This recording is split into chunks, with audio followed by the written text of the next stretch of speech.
gamers, and welcome to episode 425 of the Super Ultra Podcast Arcade for August 12th, 2023. I am one of your hosts, Daniel Nicholson, and with me is my co-host, Dominic Stallworth. What's up, Dominic? Hey, not much, man. Just living life. Liking this August weather we have. It's not hot, man. We don't got. It's not. Hasn't been. I mean, it's been. It's gonna be hotter today, but it hasn't been. Hasn't been really that hot. July, like I don't know, man. It's like in my later years, August has not been the August I remember as a young kid. I remember just August as being awful. Like I mean, as far as heat. But it hasn't. I don't know, man. It's been some years, man. August it hasn't been as hot as it used to be. That I can remember. Like July seemed like it's the worst of the summers. For us. But yeah, no. You know what? I'm not gonna complain. I'm I'm liking it. I do want it to be cooler though. I do want to be cooler, but we're getting close. At least the summer's almost over. I was like, praise Jesus, we're in the last this month. I mean, September is technically is when fall is like near the end of September, but September. I mean, it has its days, but it's the start. I mean, it's like it's the start. I can live with September. Once we get out of August, I'm good. Football is almost here. We had some preseason games, which I didn't watch none of because I just don't care. Like that's just how I am with preseason football. I'll pay attention. I need to look up. I think Washington played yesterday. I'm not sure because I'm still into baseball because my Orioles are doing good. So I've just been paying attention to baseball, even though the Orioles haven't done good recently. They have lost 3 of their last 4 games. It hasn't been. Yeah, it hasn't looked really good for them. They lost to the Houston, the team that won the World Series last year, but they won the last game, so they haven't got swept. Still haven't got swept since last year of May. So that's crazy. That's crazy. Yeah, that is crazy. They also lost the first game of the Mariners of their. I think this is their second West Coast trip. Because now you take multiple West Coast trips because of the new scheduling. Now you're playing every team now. Mm-hmm. And we're in Seattle. And but we lost that first game big as of last night. So hopefully we can come through these next 2 games and really get back on track. But we're still in first place. Because luckily the Tampa Bay lost too. So it's like, so we're still there. Mariners aren't really fighting though. They've been on this is their 8th straight win now, I think, because they won 7. Yeah, there were 7 games. Mm-hmm. And they're trying to battle back, into playoff position. Well, they're kind of somewhat in playoff position, but they're in a race, put it like that, and they're trying to battle back into the race. They got some teams in front of them, but it's still up to them. I mean, it's August, so they still got time to do it. So we're playing a team that's really fighting. So. Yeah, man, we just gotta get things going. We did have Cedric Mullins come back, so I was happy about that. The center fielder, we should be having our pitcher back, who we haven't seen since early last year, since his injury. John Maines, who was like our ace, so I wonder how he'll look now, because I haven't seen him in so long. So yeah, man, I mean, I'm not discouraged or anything, and I know in baseball people seem to over exaggerate because because it's games every day, so you like every time it's a loss, it's like the sky is falling, oh my god, even though it's really not. It's like it's a game every day, so it's just I'm just taking it all in, man, because hey, I'm still surprised that we are actually in first place right now. Like I never thought that. I never thought this team would be in first place. I just want to get to the wild card. So hey, it's all gravy for me. I didn't really pay attention to any other sports. I know the Little League World Series is going on. I know it's like basically regionals. I know my sister. She says she has 3 students who are in there for the DC area from her school. So That's good for her. I know she's just been bragging about that, and I just been still not caring. But yeah, because I'm like, whatever, man. My Orioles doing good. I don't care about anything else anymore. It's like, but nah, this is a joke aside. But yeah, I mean that's cool. That's cool to see. Yeah, I haven't paid attention to anything else, so I don't really know what's going on in football. Yeah, I'll pay more attention when I start hearing somebody like, oh, somebody's injured. Yeah, somebody got injured in preseason, and then I'll be like, oh man, they shouldn't have played them. Even though, I mean, hey, you gotta play these games. I think you have to play some. Like maybe the veteran guys, maybe they don't. Maybe they don't. I have no idea. Thing is, it always looks like they're rusty. People who don't play looks rusty in their first games. So, but people always talk about like, oh, but the injuries. Then it's like, look, this is football. I don't know what you can do. It just means they were going to get injured in their first game. It's like worse. It's a contact sport. Football it's going to happen. Somebody's going to get injured. It's something you just can't avoid. It's like the only way you can avoid it by not playing. But then what's the point? What's the point of that? So it's just like it is what it is. You know, I just gotta accept it. It's like if somebody gets hurt, well, fine. I mean, this is why you got backups. You just gotta hope. Hey. You got Diamond in the Rough, who was a guy, who comes up and then they become great. I mean, it happens. It's rare. I mean, but there's a reason why there are backups. I mean, you just gotta roll with it. I've been having a dilemma though, like, well, not really a dilemma for me, but it's just something I've been talking to my brother about, like about the running backs. Since running backs are not as big a deal as they were in the past. And now, like, some running backs want to get paid, but people are saying, like, well, they don't need to because all you need to do is get a good offensive line, and you can just have a guy who can decently have some type of vision. You probably don't have the great vision because if your offensive line is good enough or your offense is so great at passing that the run will open up because the defense has to pay attention to everything. That it's causing some of these great running backs to not get paid as much as they probably deserve to, because the risk factor too. Because it's like running backs get hurt, they're constantly going to be in contact. So it's like, why pay them if we can get somebody who's just average running back and still have the same results? Like as far as winning losses, it's like, yeah, you're better, and you might actually you might have a running back who really helps you win. But if they get injured, then it's like you lost out, and they have a higher probability of getting injured. And I think it's pretty bad, because then it just tells me that people need to stop being running backs. Because if it gets to that point where you're not getting paid, but you're playing the position that gets most contact, is it worth it then? You're right, Dominic. Nobody should play football. so and that, I think that's really the big thing where I say this and say, like, nah, these people need to get paid, and if they get hurt, oh well, like this we all know what the sport is, right? So yeah, you need to it's a risk you take, and but it's a good risk. I mean, because football makes so much money. I mean, the sport makes more money than any sport in the world. Now, people can say like soccer is more popular. That's true, but like individual ownership of a team, football has they get more money than the top soccer teams. I mean, the Dallas Cowboys is the most profitable football team, makes more money and profit than anybody out there. And they haven't won shit since the 95. And so and it is not as popular. No, the sport's not as popular as soccer, but they know how to make money. That's the thing, and plus you gotta look at soccer. It's not only 30 soccer teams in the world, or what is it? Football, 32 maybe. 30. Like, it's not only like 32 soccer teams in the world.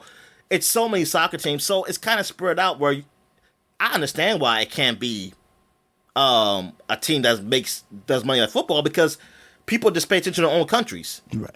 And then you have so many and then each country has a whole lot of teams too.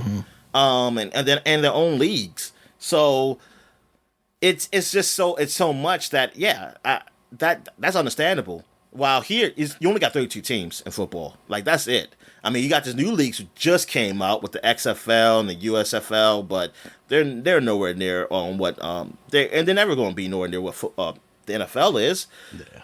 But it's just that because this sport makes so much money, I feel like you can pay these guys. So like that's what I always said. Like when people say a player gets paid more, like oh he didn't pay too much. Now I sort of disagree. It's like nah, you need to change it. Like yes, he may be getting paid too much relative to another player, how much they get paid, but overall they're all not getting paid as much as they probably should, compared to how much profit this sports make every year. And this, I think somebody says that sports is like the only place where fans are actually technically more on side of the owners. They're on the side of the people who are the richest. Like this is probably the only thing where you see that. That sounds like America, all right. Because like if fans won't really admit that, they'll just because a lot of fans don't even like their owners. But when you say like, oh man, this man don't deserve this paycheck, he only make this much money, and then it's like, okay, where do you want the money to go to then? Because is this going to go to the owner? Then the owner's just keeping the money. Do you think they should just have all that much money off the sport? Like they don't even pay for all their stadiums, like their whole stadiums anymore. Like either, not anymore. I mean, I don't know if there was ever a time. Like it's always the city that pays for like half. They put up some percentage, but even though I feel like it should be all, because like if you're owner of the team, it's your team. You have control over it, so you should pay for the fucking stadium. Just like other people do that. Now you can say like, cause we bring businesses here and stuff like that. Then it should be some control. Then that some control of that team should go to the city also. Then like if you want to move, it's like nah, it has to be somewhere like nah, you gotta pay something. You gotta pay us to move or something like that. Like you gotta pay something because especially if tax money is going to stadiums and things of that nature. I think that's not fair because. And then, like, all the jobs that come, like, not everybody gets the benefit of it, of that. So it's only certain people gets benefit of it, you know? It's like, you got to tell me, like, okay, what kind of jobs are you bringing here? Like, you talking about for the restaurants and stuff? Yeah, that's good for them. That's good for some people. Or are you talking about, because people work the stadium? Come on, man, that's menial work. Like, that they ain't great paying jobs or nothing. So, and they're only for a seasonal. You know, so yeah, because you don't play the games all year round, and then you may have concerts, but you know, like I said, it's never a set time for concerts. You don't know when a concert's going to happen. So yeah, it's just I think like running backs should still get paid. Like if they really just like other players, they're great. Like yeah, it's a risk with it, but it's a risk that you can afford to take. That's the thing. That's like you can afford to take it. So I feel like, yeah, and if these guys get hurt, they get hurt, man. I mean, that's the freaking sport. I don't know any, like football is a sport. It's going to happen, and maybe a guy get hurt, and he just won't be the same again. I mean, that's the risk, but the thing is, I know they can afford it. It's like okay, you can afford it. You can afford to pay the guy and still get another guy, and this other, it's not. It's not hard. I mean, yeah, it's that's why I feel like, but I feel like some fans just don't see it that way. They don't look at it that way, because then if you don't see it that way, then I'm like, the running backs need to be taken out. like because if I'm a guy, I was like, I want to be a running back. If I'm like got a son who's like into football, I say nope, be a running back. Yeah. Like I would rather you be a damn punter. Or something like that. Than that. You might you're not gonna make as much money, but you're gonna have most likely a longer career if you're decent. And you're gonna still make probably plenty of money. Yeah, you're just not gonna make. Yeah, I mean, as long as you're good. Running back, you might. I mean, if you're really good as running back, you'll make some money the short term. Yeah, but you're not gonna get paid for wear and tear on your body. Yeah, yeah, but you're probably not gonna pay what you're worth to either. Even though you probably do a whole lot more than what the other guys do. But it's just unfortunate that the game has changed that way. Yeah. All right. So, you got any wrestling news? Because the pay-per-view happened last week, right? Yeah, so SummerSlam was last week, and I think overall it was a pretty enjoyable show. There was some stuff that I didn't really work for me though. Kind of the two biggest things: the women's kind of main event, the title match that they had, which was Bianca Belair versus Asuka versus Charlotte. That match just didn't really work for me. Asuka came in as champion. Bianca, Bianca is basically like John Cena right now. Like, she's kind of undefeated. Like, she can beat up everybody. There was a while there where she was like getting 3 women on her shoulders and doing her finisher on them, like when she was facing Bayley's group, just clowning them absolutely. And that's actually been relatively fine. I mean, they haven't been doing that with her long enough for it to be like, okay, this is unwanted now. But Asuka finally beating her for the title was kind of a nice, refreshing thing, because they had Asuka come back with this new gimmick, one she's done in Japan, where she's more heelish, but she's still kind of like this, like, just chaos in the middle.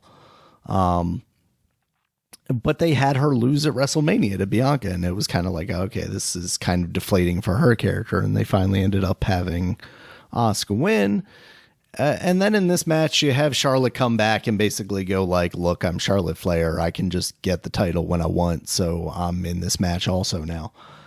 And that's kind of always what it is. It's like Charlotte's always this like third wheel who just decides she has to be there because now she's a 14-time champion, because they've given her the title 14 times and had her lose it within like a week. They didn't give her the title. She worked for it, Daniel. She worked for it, yes. She worked for it. All of her all of her reigns have been very short. I mean, that's why she is a 14-time champion in, let's say 8 years or however many years it's been.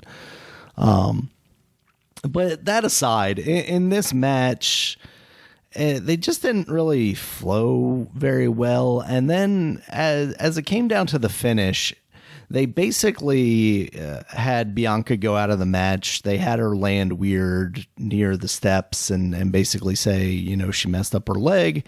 So the trainers come over, they're taking her to the back. And then you get this, you get the image of her like hobbling back to the back, and then she's looking back at the ring and she's like, no, I'm not going to let this happen. I gotta be a part of this match. This is SummerSlam. So she goes back. Not only does she like break up the pin or whatever, but she climbs to the top rope with one bum leg and does a 450. Basically like this crazy flipping maneuver from the top rope with one leg. And then they have her basically do like a roll-up pin on Asuka while she's in a submission from Charlotte on her bad leg. So that just did not work for me at all. The thing that did work was that immediately Io Sky, who was currently the Money in the Bank holder, came out, her and Bayley, and they just wrecked shop with everybody with the briefcase and cashed in on Bianca Belair immediately. So she did not have the title for more than like 5 minutes. So that works for me. Io Sky is a fantastic wrestler. I'm glad to see the belt on her, and hopefully we'll get some interesting stuff out of that. So why didn't it work on you? Are you saying because of the bad leg, or it looked fake or something? It's too much. Like, they're trying too hard with Bianca to make her look like she's basically like Cena, where it's like you're this superhuman person who despite all the odds, like it's not just an underdog story. It's like, oh, you're a superhero at this point. It's almost like what they do with the Fast and Furious movies now, where it's like, oh, Dominic Toretto is literally, just Superman. So that's mainly what it was. I mean, I was also just pulling for Asuka.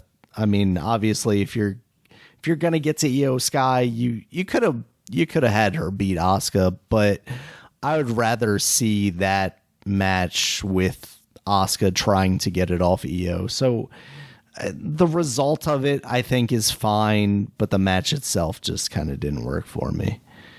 And then the main event, which was Jey Uso versus Roman Reigns for the what are we calling it now? I think the undisputed title is what they're calling that one on SmackDown.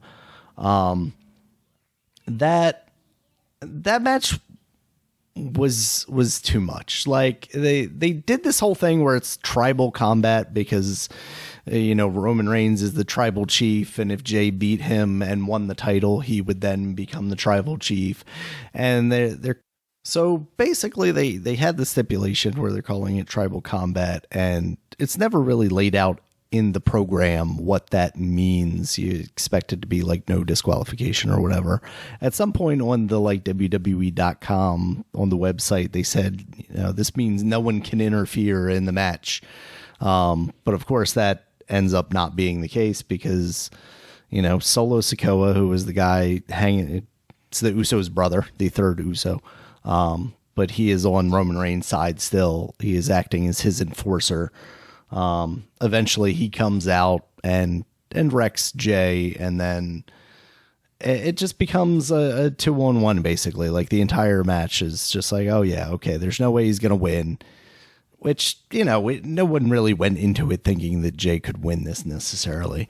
And then the finish came where Jay actually is looking good. He took out Solo. He's beating up on Roman Reigns. And Solo? Han Solo? Han Solo, yep. No, Solo Sikoa. Yes, Harrison Ford was there. That's amazing. You gotta watch SummerSlam down. And Jimmy, Jay's brother, the other Uso, breaks up the pin for Jay. So he does not win the title there because of his brother. And then on SmackDown, his brother's like, oh, no, I didn't want to see you become Roman Reigns. I didn't want to. I still wanted this to be the Usos, that you would leave me behind, blah, blah, blah. So that didn't really work.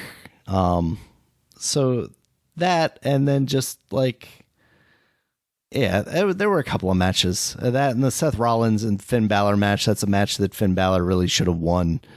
So like the wrestling itself was quite enjoyable, but the actual like development of any of the stories that they were telling really felt like they faltered a little bit. So that's kind of where I was with that. I enjoyed watching SummerSlam, but overall it was kind of like, this is not getting me to want to watch the show more. Cause, right now I'm very much like I watch the WWE pay-per-views because I have Peacock and they're easily accessible.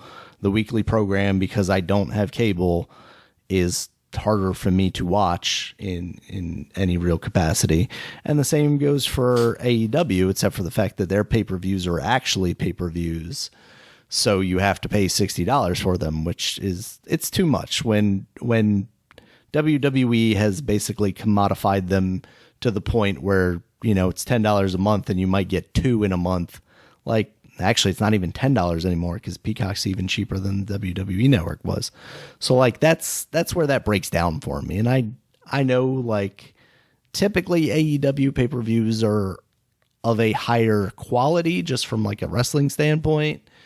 But it's still hard to try and justify in my head spending that kind of money on a regular basis. Well, I say regular basis, but they really only do pay-per-views every, like, 3 months, basically quarterly. No, you have to. I can just fly. I'll be like, oh, look, I'm helping the Jaguars out, man. They've been hurting in the NFL. Is that what they need that? They need that money? Okay, I'll keep that in mind next time. They actually do have two pay-per-views coming up in the next month. I think it's at the end of August. They have All In, which is happening in the UK, and then, or no, All Out, and then All In is the one that's happening the following week in Chicago. So it seems like that's probably going to be like, okay, here's the Dynamite kind of stuff with as many other people as they can get on the card. And then the following one will be like, oh, here's like the Collision stuff, the stuff that's headlined by CM Punk, because CM Punk now has his own belt because he technically never lost it because he won the title and then got injured during that match, but then had that whole like tirade and then was gone for ever basically. And nobody was sure if he was coming back. So they immediately, held the tournament and had the title go to somebody else. So now he's carrying around basically a replica AEW title that he's spray painted an X on. It's almost like the NWO title.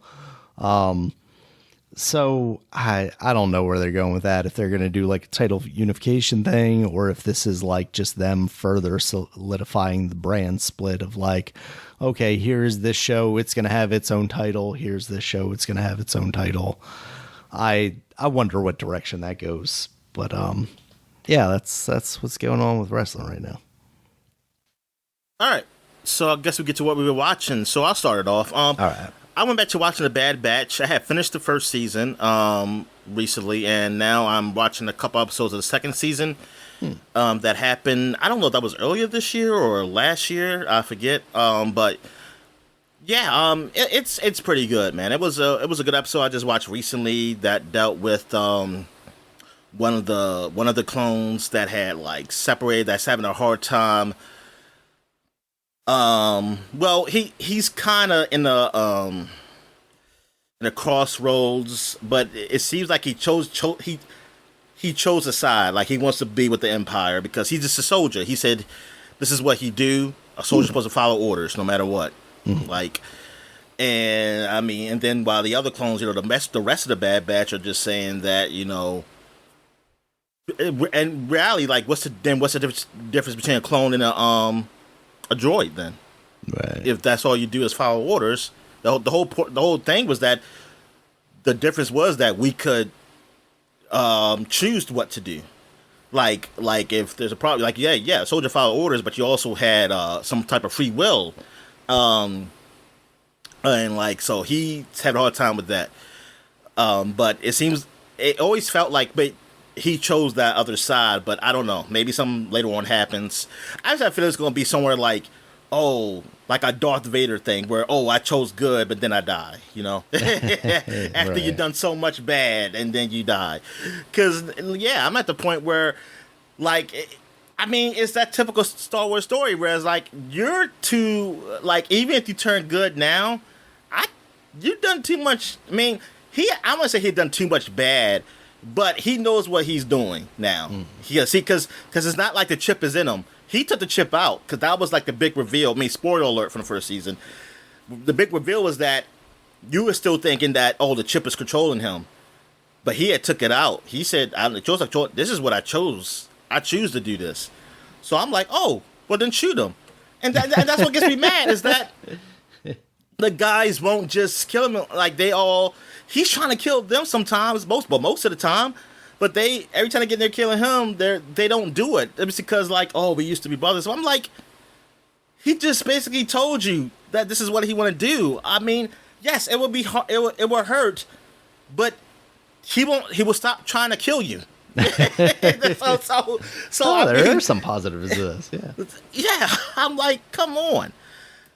But it is, I guess, at the end of the day, it's still a kid's type of show. But I don't know, man. You can say it's a kid's show, but it'd be some dark shit that be happening and stuff. Yeah. Like, I mean, I think it's still a kid's show, but not kids as in like maybe like people like your daughter's age, or maybe like 6 or 7, probably maybe 9 and up or something like that. Like where there's consequences. Like you can understand there's consequences to things and people die. Because you see that. I mean, you saw it all the Clone Wars cartoons too. You see, like, they ain't just shooting, like, well, you see them shooting robots, but you see the clones get shot, and they ain't just being like, I'm stunned. Like, no. Those guys ain't moving. They're not moving. So, yeah, it's probably, like, more of a, preteen, maybe, preteenish to and up type of show. So yeah, I don't think that's a good excuse. Like that's not a good excuse for that. I mean, I know you don't want to go too dark with it because that's not Star Wars. Star Wars is not meant to be that way. Unless I guess some of the comics go that way because like some of the Darth Vader shit that goes in the comics do that. But that's a different type of medium also. Right. What else have I watched? I also watched some of episode 6 in 3D on the Oculus. It looks really good. Episode 6 looked really good in 3D. Like they did a really good job with that. Like I think I don't know if I saw it in the theaters in 3D though. I don't remember. I want to say I did. Yeah, I did, but I'm not sure. But yeah, like a lot of the scenes were really good. The space scenes, like the stuff would just be right there with you, and it looks cool, man. And I was like, oh yeah, they done it really well. Also, I went back. I mean, I forgot to mention this. I mean, I don't know if I did mention it. Did I mention I watched Sherlock Holmes before, like recent, like the first one It with sounds Robert Downey Jr. familiar. You might have. Yeah, I watched that. Well, I watched that one, and then I recently I just watched the second one. Oh, okay. Like Game of Shadows, I think it was called, and that was you know what, like that series. When I first heard about it, I was down on it because I didn't see it yet, but I was just thinking like, oh man, this is gonna be just a bunch of comedy, Sherlock Holmes, and not good, and think it's bullshit. So I ain't going theater to see it. I saw it when it finally came on DVD at the time, and it was I did not say, oh my god, I was totally wrong. I just actually it's pretty damn good. I mean, it's funny, but it's also good. And then Game of Shadows was pretty good too. Like I think it was a good series, but I think Game of Shadows, I don't think it did as well as the first one. Even though I don't think it was horrible. I mean, I don't think it did. I mean, like as far as financially, I don't know. Like I don't know, like what was like. Oh, was it bad financially or whatever? Is that why they didn't do a sequel? Or well, they did. Well, they did a sequel, a threequel.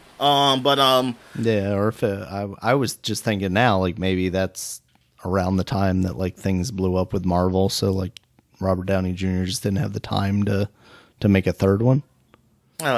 Whatever. You make time. You can make time. Not if you're getting paid by Marvel. But yeah, so because it still ended in a way because they think he's dead, but then he's alive at the end, and it was a good show. Even though I didn't like that. What's her name? What's the actress name? Rachel. Something. She died in the Game of Shadows near the beginning. She was Doctor Strange's girlfriendish, but she didn't. I can't think of her last name. Rachel McAdams, right? But yeah, Rachel McAdams. Somebody say Amy Adams. So I was like, that's not Amy Adams. But yeah, Rachel McAdams. Yeah, I was mad that she died because I was hoping like, oh, she didn't really die. Like we think she's dead. I was really waiting for like something to come like, oh, she didn't die. That's like, oh no, they made her die. So, oh damn, man, she didn't get paid much for that scene, did she? They was like they can't pay but so many actors in this one. So it's also they killed her in the beginning. But yeah, it was But yeah, that was a good series, man. That was a good series. Even if I'm most likely not going to see another one again, I'm okay. Like at this point, I don't want to. I don't want Indiana Jones it and anything like that. So just leave it be, whatever. And just if you're going to do another Sherlock Holmes, do another different characters. Give me young Sherlock people. Holmes, Dominic. Exactly, because these guys are older now, man. Like, I mean, they were already at their up there then. But they can do something else, They can just do something different.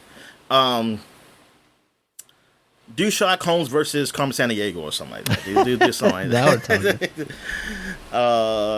So what else did I watch? I know I've been watching some of that. I've been watching. I caught up. The Justified Detroit. That's still going on though. I put a video game here. Where I should be where we were watching, so I don't know what that's about. Let me make sure I didn't put. Been watching a lot of that on Twitch. No, I didn't. I think that's it for what I've been watching. Oh no, there was this Japanese Harry Potter show I watched. It's an anime. It's I gotta put in Japanese Harry Potter. That's I don't remember the title. Because I got that Crunchyroll had a free like 75 days or something with Xbox, so I use yours, so you can't use it. You can't use the Crunchyroll like that's my password. What is that shit called? Japanese Harry Potter anime. Oh, I gotta put anime because apparently they really show me the Harry Potter books in Japanese. Had you talked about this in the past, like maybe just to me, or maybe I heard about this from somebody else? Yeah, you must have heard somebody else, man, because it definitely wasn't me, because I ain't know none about it. And it's not Tweeny Witches, which is I'm seeing right here. That's not what it is called. That's something else. Darn, I see it here on YouTube, but they're not showing me the title of it. They're just saying, okay, Mashley, Magic and Muscle. Like Magic and Muscle together. That's what it's supposed to be. Mashley. It's about this character. It's almost like One Punch Man or what's the other one I watched? My Hero? Mob yeah, 100. Mob Psycho. Yeah, Mob Psycho 100, something like that. It's like it's almost like that. The main character is almost similar to that, where he doesn't have he doesn't have magic, but he's very, very strong, and he makes it look like he has magic, and he's so he's not dumb, but he's very just not understanding of like society, because I think he's been had lived a closed life, sheltered life, and it's funny, like it's a comedy, and everything's just like Harry Potter stuff in here. But it's funny. It's pretty funny. I like it so far, and it's been coming. Like I think they're done with the first season in Japanese, but not in English. Like I saw most of the episodes for the first season, but I think they're still coming weekly because a new one just came out. I think either yesterday or 2 days ago from now. So I think it's 13 the first season, so I'm almost done. I think I saw 8 of them. But it's good. I mean, I think it's I think it's pretty funny. Before anime, I mean, it's all right. The guy who talks for the main character, though, I'm not really big on it. But I mean, I know he's supposed to have this blandish voice, but it's a little too bland. But it doesn't really kill the show for me or anything. But yeah, I think it's a cool spin on like Harry Potter and shonen, shows. Kind of mix that together. Like it doesn't take itself too seriously. Like the people may act serious around him, but he just always makes it like they're like it's. He just makes it like turns it upside down when he does stuff. It's pretty funny. Which is just like how One Punch Man is and Mob 100, because like One Punch Man, like they be all serious, like, oh, this guy's like super strong, blah blah blah. But One Punch Man, he's so oblivious to something, like he just kills it. He just kills the thing with one punch, and then he doesn't even realize he beat something up. Like he's just like he doesn't realize, or somebody's like talking to him or something. Like he just kind of like say, "Hey, you're in my way," or something like that, and then he just punches him and he just fly away, and then something like that.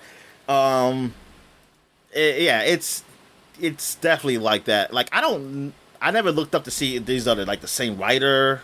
There's the manga's the same writer from those shows or what? I wouldn't be surprised, but yeah, it's all right. How is J.K. Rowling not suing somebody here? Oh, Don, yeah, this would be the good for the people who don't like J.K. Rowling no more. They should read the manga. Now I can watch this knockoff. Yeah, watch this and read the manga of it.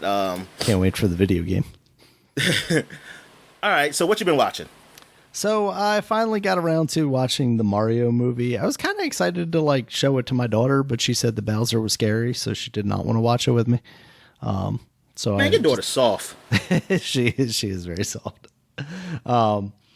Yeah, so I thought it was fine. It didn't like make me excited to see another one, honestly. Like if they never did another Mario movie again, I'd be like, okay, that's fine. There's still the video games. Yeah, I wish that was the case. Oh no, they're definitely making more, without a doubt. You got to get to the Smash Brothers movie, Dominic. That's what everybody's talking about, the Nintendo Cinematic Universe. Yeah, whatever. Yeah, I don't know that I really have much to say about it, honestly. It didn't really do much for me. It looked nice.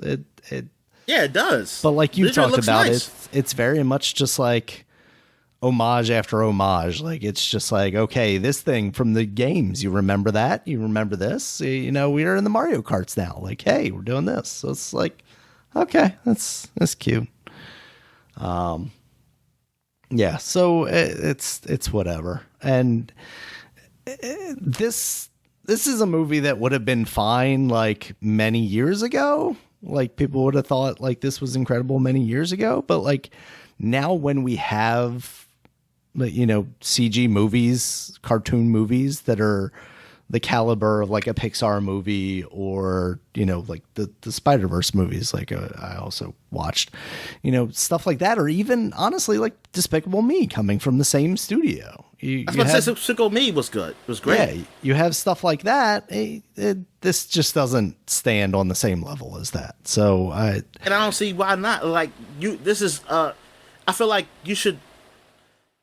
As much as Nintendo want to say, "Oh, I like to take care of our properties," now I don't believe you. I was like, "Fuck you, fuck your damn properties." They played it safe. I mean, that's what that was to me, and it clearly didn't pay off with like critic reviews. But I think, you know, audience reviews have been perfectly fine for it. Yeah. So they're people are stupid. We all learned. Well, that's the point. Is, you know, we've talked about this. Is like they did the least basically because they knew that people would be like, "Oh yeah, this is awesome. This is great."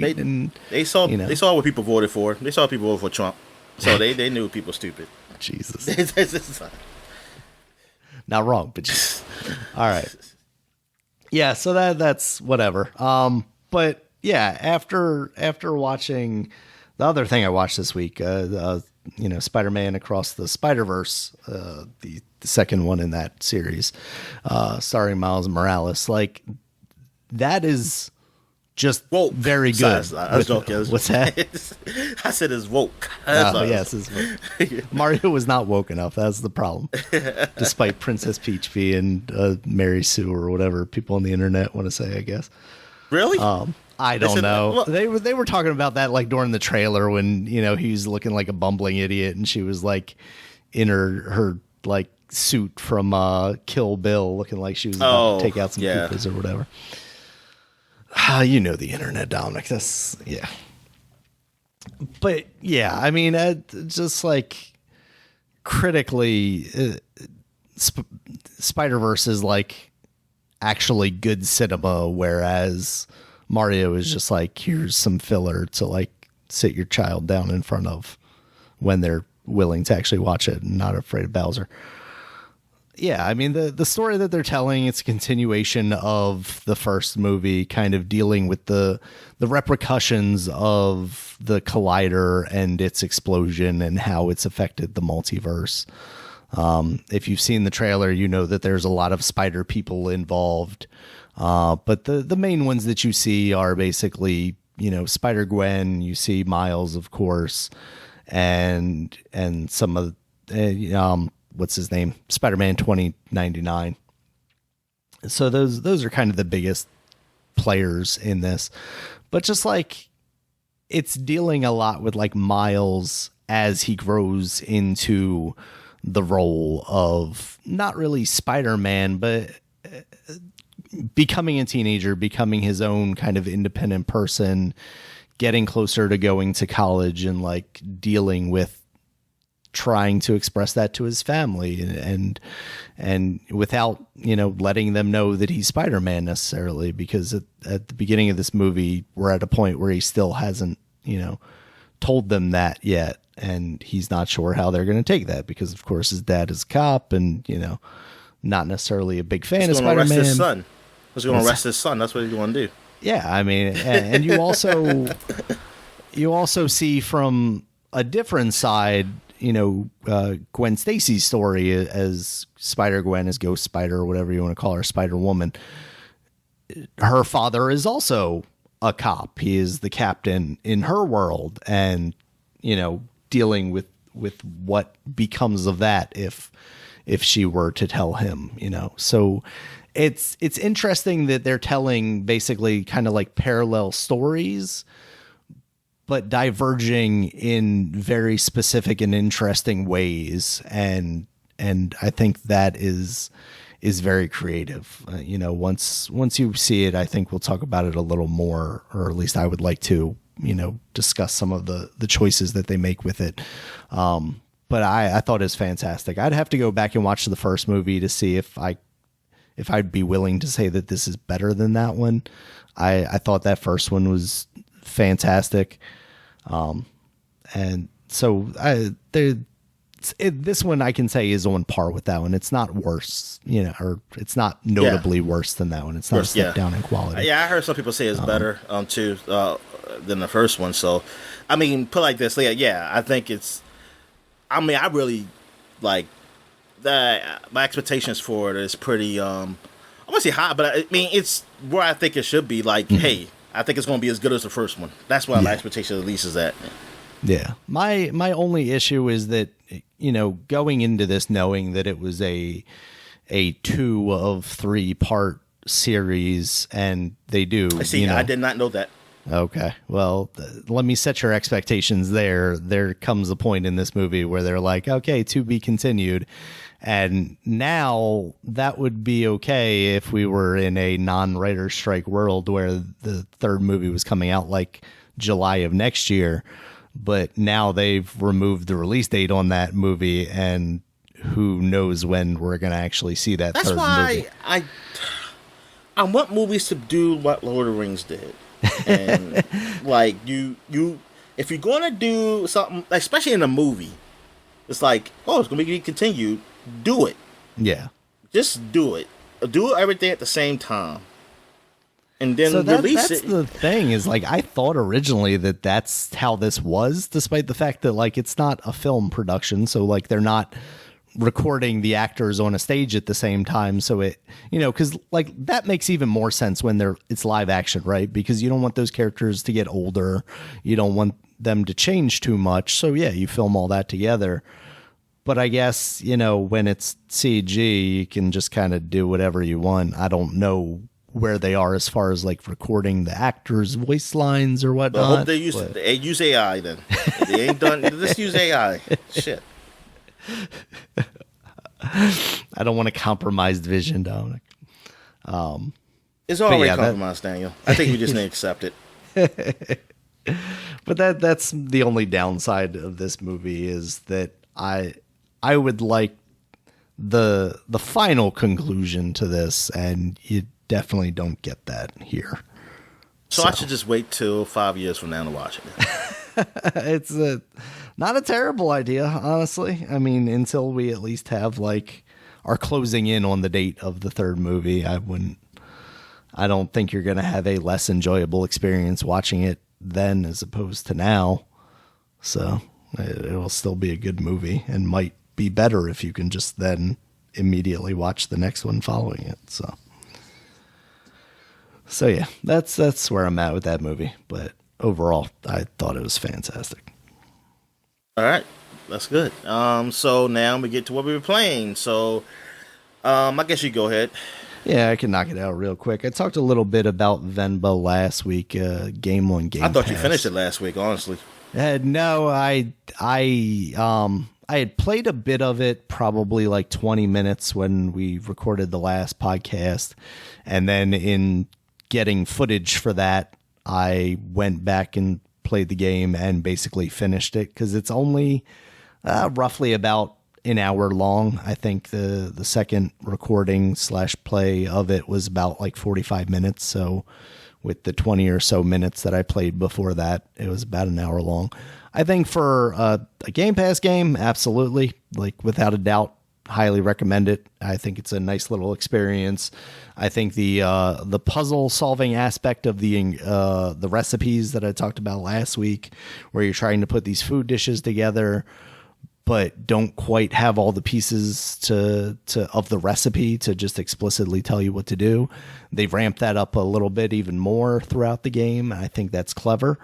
The story that they're telling is a heartwarming story about family and kind of this son of immigrant parents who is feeling like he wants to distance himself basically from their culture because he's in Canada and the kids don't necessarily look at him and his food choices or his parents' food choices as normal. So he wants to integrate himself a little more with them. Not enough maple syrup in those food, man. Exactly. So, and then, him maybe coming to that realization and dealing with those feelings.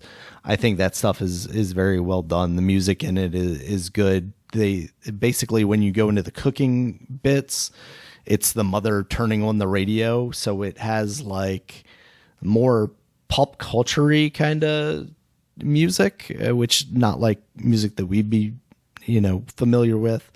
But stuff from like India, and it seems pretty cool.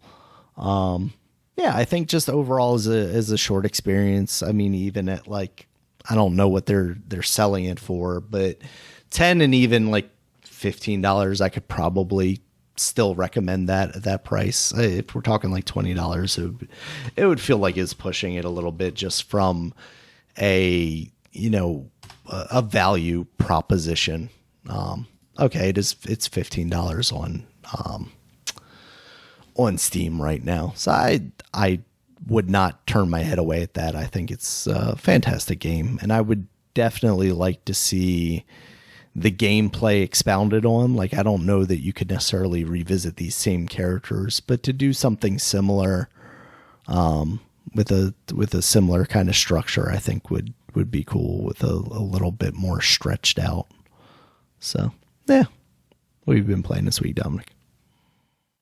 All right, so I played very little. Like last night, I had played it. Danganronpa Ultra Despair Girls. They're supposed to take place in between 1 and 2, I believe. Oh, okay. And it didn't come on Game Pass. It was just on, I think, the PS4 or Steam or something like that. So I kind of wish it was on Game Pass, but because I was looking up to see like, were there any other Danganronpa games before I start 3? And because I had downloaded 3, I was about to start, and then I just start like, you know what? I say, is this like one of those, some of these Japanese games they be having like, side game that's not a number. And guess that I was right, because then I saw this and like I ain't never seen it before, and I was like, there is something in between the tryout, and it definitely is different from the other 2 games of Danganronpa I played, because this actually is kind of running the 3D type of environment and shooting off those bear machines, like trying to kill you. And you shoot like these special bullets. Now I'm at the very beginning, so I don't know the details of like what they do. I know when at the beginning you could try out all of them, but only try like one of them. One of them, like, it just breaks them like a normal gun. And then the other bullet, they start dancing. But I didn't realize that when they stop dancing, they come chase you and kill you again. So I had to, because I was walking away, and then I just felt some pain behind me. I was like, "What the hell is that?" Is it? I was like, "Oh shit!" I thought it was going to keep dancing forever. But yeah, it looks like the story takes place like you play as this girl. I forgot her name. It's a Japanese name. And I mean, just like them all, she got kidnapped, and then she's been trapped for like 2 years, I think, in this like a 1-bedroom apartment or something like that. I think it's either 2-bedroom or 1 bed, whatever. And she gets her food through this slot. Like that's the only communication. Well, not really communication, but she has with the outside world, like interaction. Really, they give her food, like her breakfast, lunch, and dinner. And they give her, she has a lot big, like, I guess, whatever year's supply of water, because her fridge is just full of water. So that's where she's been living for 2 years. So I'm guessing this has happened while the events of the first game was happening. And then one day, the bear broke through the door trying to kill her. And then she got out, and then one of the characters from the first game came and helped her out, and told her to go across the street to the a restaurant because somebody else would help her escape. And when I did, like, it was the cutscenes are really done in anime. Well, not all of them, but some of them is like kind of 3D model. But some of the cutscenes are like done like anime cartoon. And thing is, when she went to the restaurant, everybody was acting normal. I was just thinking like, oh, because I guess maybe it's safe in here. Everybody acting normal, but no, I guess they didn't know what the hell was going on outside, which I found very weird. And because then the bears start coming in and killing everybody, and I was like, wait a minute, these people did not hear the explosions or the people screaming from outside this restaurant. It's like, is this like just happening? I was thinking this was all happening. I mean, I guess it was. I mean, technically she did have a window, so maybe it just all this stuff just happened.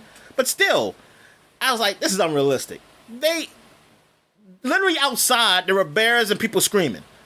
How did not nobody see this inside the restaurant? So that's why I was like, whatever. So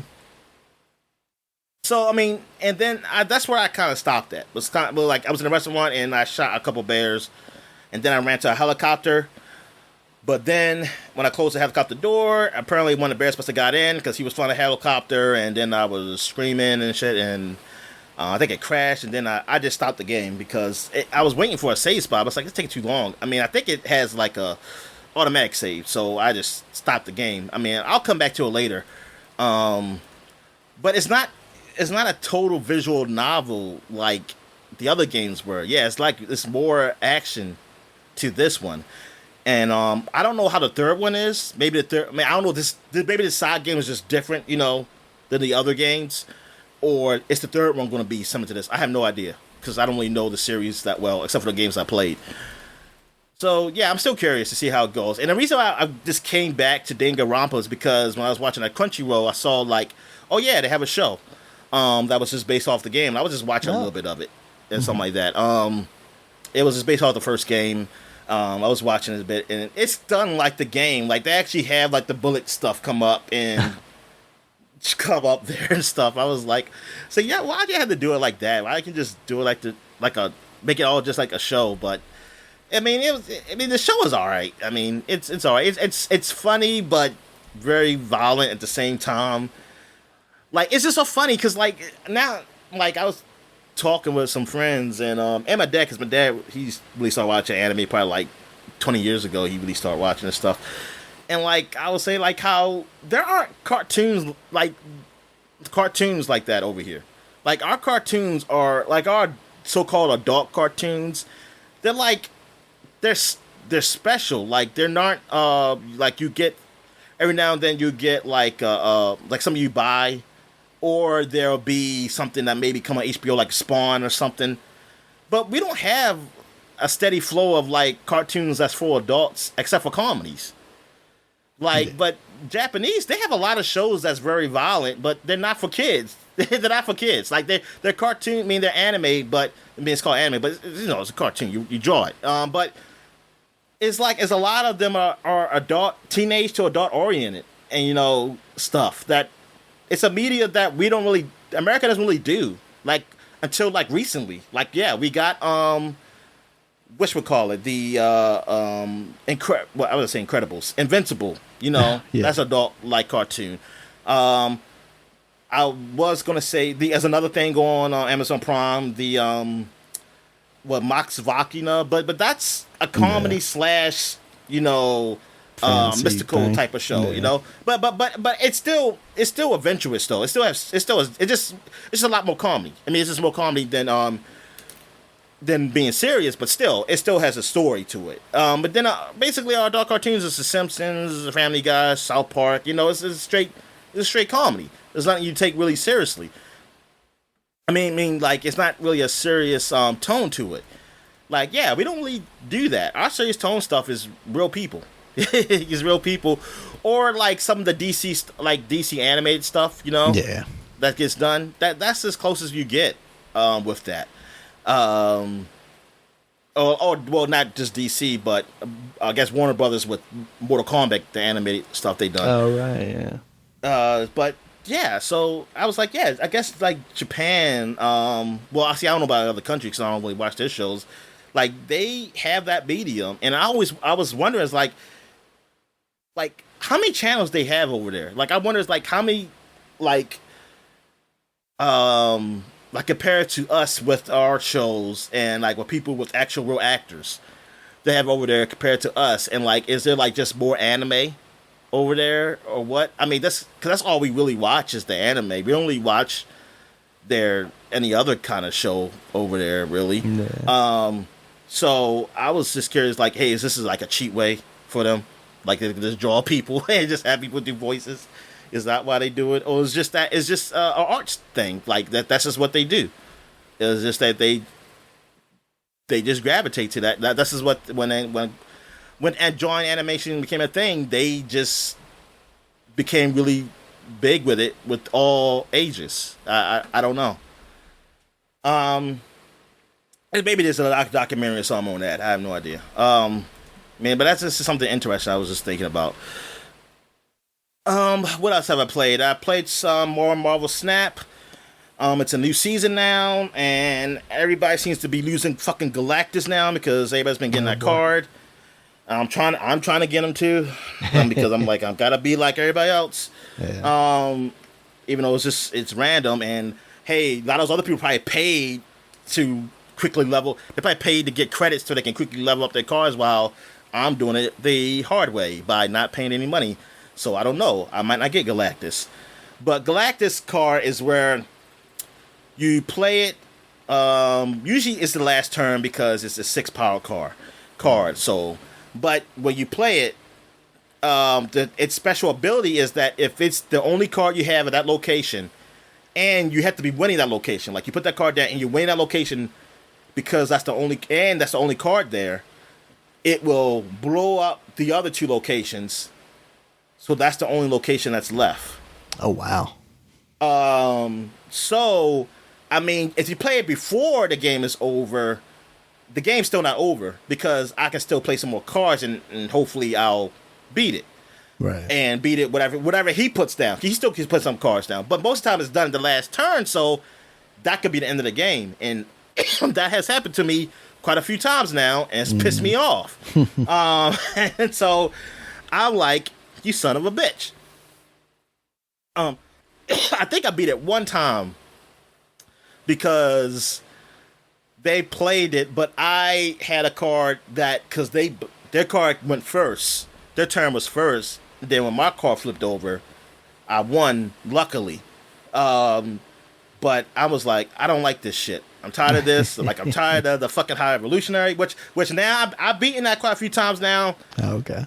So I was like, okay, but that's only because the people who I played against, they didn't have the best card with the High Evolutionary. Like not that you can't beat that, but it's what I have. So it's like, it's beatable.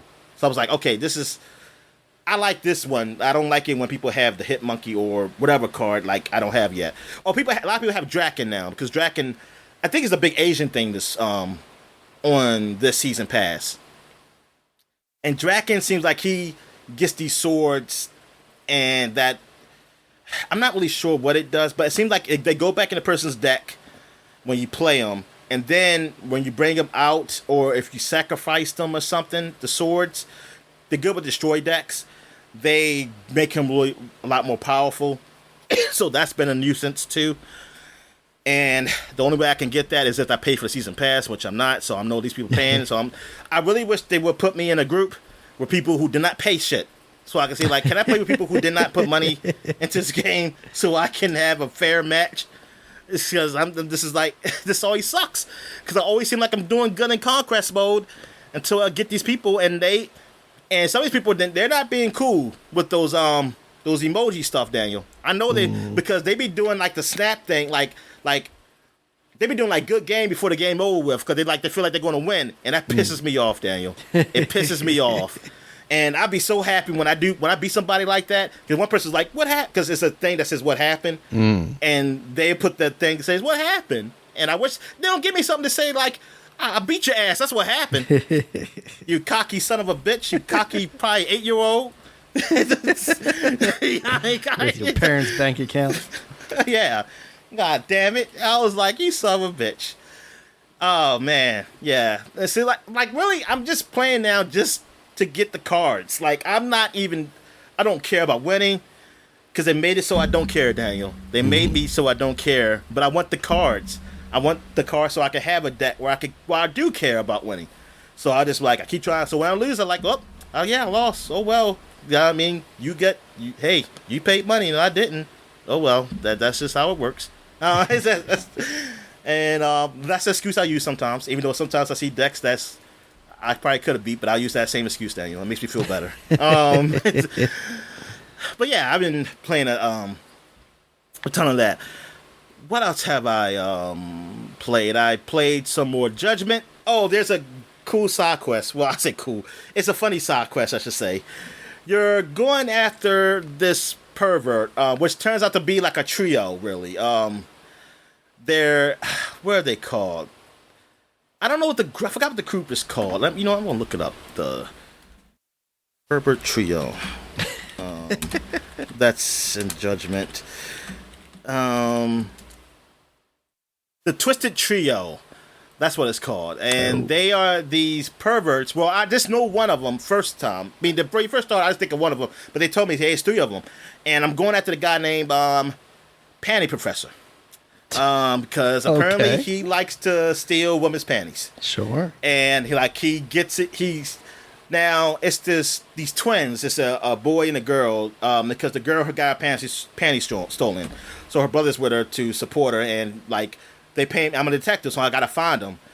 So what I did was I had to ask her what type of pants she wore so I can. And she was all embarrassed. And then I had to so I went to buy those panties. And it was funny, too, when he bought them. Because the guy said, oh, you're buying slave? I said, no, I'm not. I said, oh, I didn't know you were into that kind of thing. I said, well, that's okay. I don't judge. And it's like, hey, no. It's nice of him. But, doesn't judge. Yeah. So I hung the panties up. And what he does is has a drone go get them. And then he steals them. So I'm chasing his drone. And actually, I didn't chase the drone. I had put something like a tracker on the panties. And then I found them. You had to fight them. And then he gets arrested. Then, unfortunately I think it's going to be like different people who are attacked by these perverts. Mm-hmm. But the second time, it's the same people. And the girl said, it's this ass grabber guy. And his name is Ash Ketchum. Oh, my goodness. More like Ass Ketchum. Yeah, that's what it is. Ass Ketchum. Okay. Yeah, Ass Ketchum.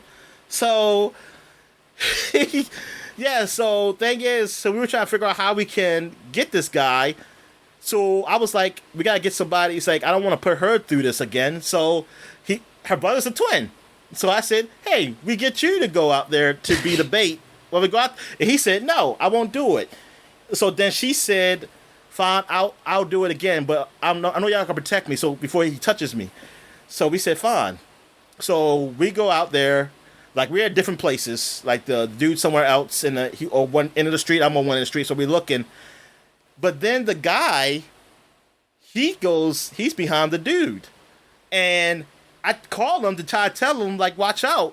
Mm. And he grabs his ass because he had told the girl, because the girl had told me that he told her that, hey, you got a nice ass. That's good for tracking, for running track. He said, you also should cut your hair for hair resistance, because of hair resistance. Wind resistance. Because he's a track star too himself, because that's how he gets away. He gets professional. Yeah, he gets away. That's how he gets away, because he runs away. He's so fast. That's why the police can't catch him. So I was calling him and said, he's behind you. But it was too late. He grabbed the boy's ass. The boy felt so violated. He was like, as he should. And the guy still thinking it's the girl. And sexually assaulted. He said, oh, you cut your hair. He said, oh, and you look like you got tone too. Yeah, you really took my advice. And so then I chased him. It's a chase scene, just like other chase scenes in the game, where you had to keep dodging things like that. So I caught up to him. We start fighting. And then he went like Super Saiyan, because he said after he grabs the ass, he becomes stronger. Oh, goodness. And then you fight. So you fight him when he's strong. And then eventually, you tell him, he's like, oh, no, now I'm getting really strong, or something like that. And then I said, well, the butt you touched was a man. And he said, what are you talking about? I said, it's her twin. And they said, no, it's a man's butt. I said, no. So, yep. And then I told him he should get used to it, because that's what he's going to be doing when he goes to prison. They said, no. And then the police came out. And then when you go back to the office, and then they pay you for helping them out. And then you see the boy is just all distraught, He was like, I've been violated. He said, I've been touched. Then she said, you deserve it because because he wouldn't help her. And because he was all just joking, like how she's always getting attacked. So she said, like, you deserve it. Is oh man. But thing is, I'm always thinking like this man likes the ass. I'm just thinking like I didn't think there was that much difference between a Japanese man's ass and a Japanese woman's ass because they're all pretty flat to me. You know what I mean? I was like, there ain't much ass there. I never looked at a Japanese woman like, man, she got a badonkadonk. Ain't nothing. They're pretty. They're pretty small to me, but hey, you like what you like, you know. You like what you like. But yeah, yeah. Oh man, that was crazy. It's like this. They had some fucking crazy ass side quests in these games, Yakuza games, man.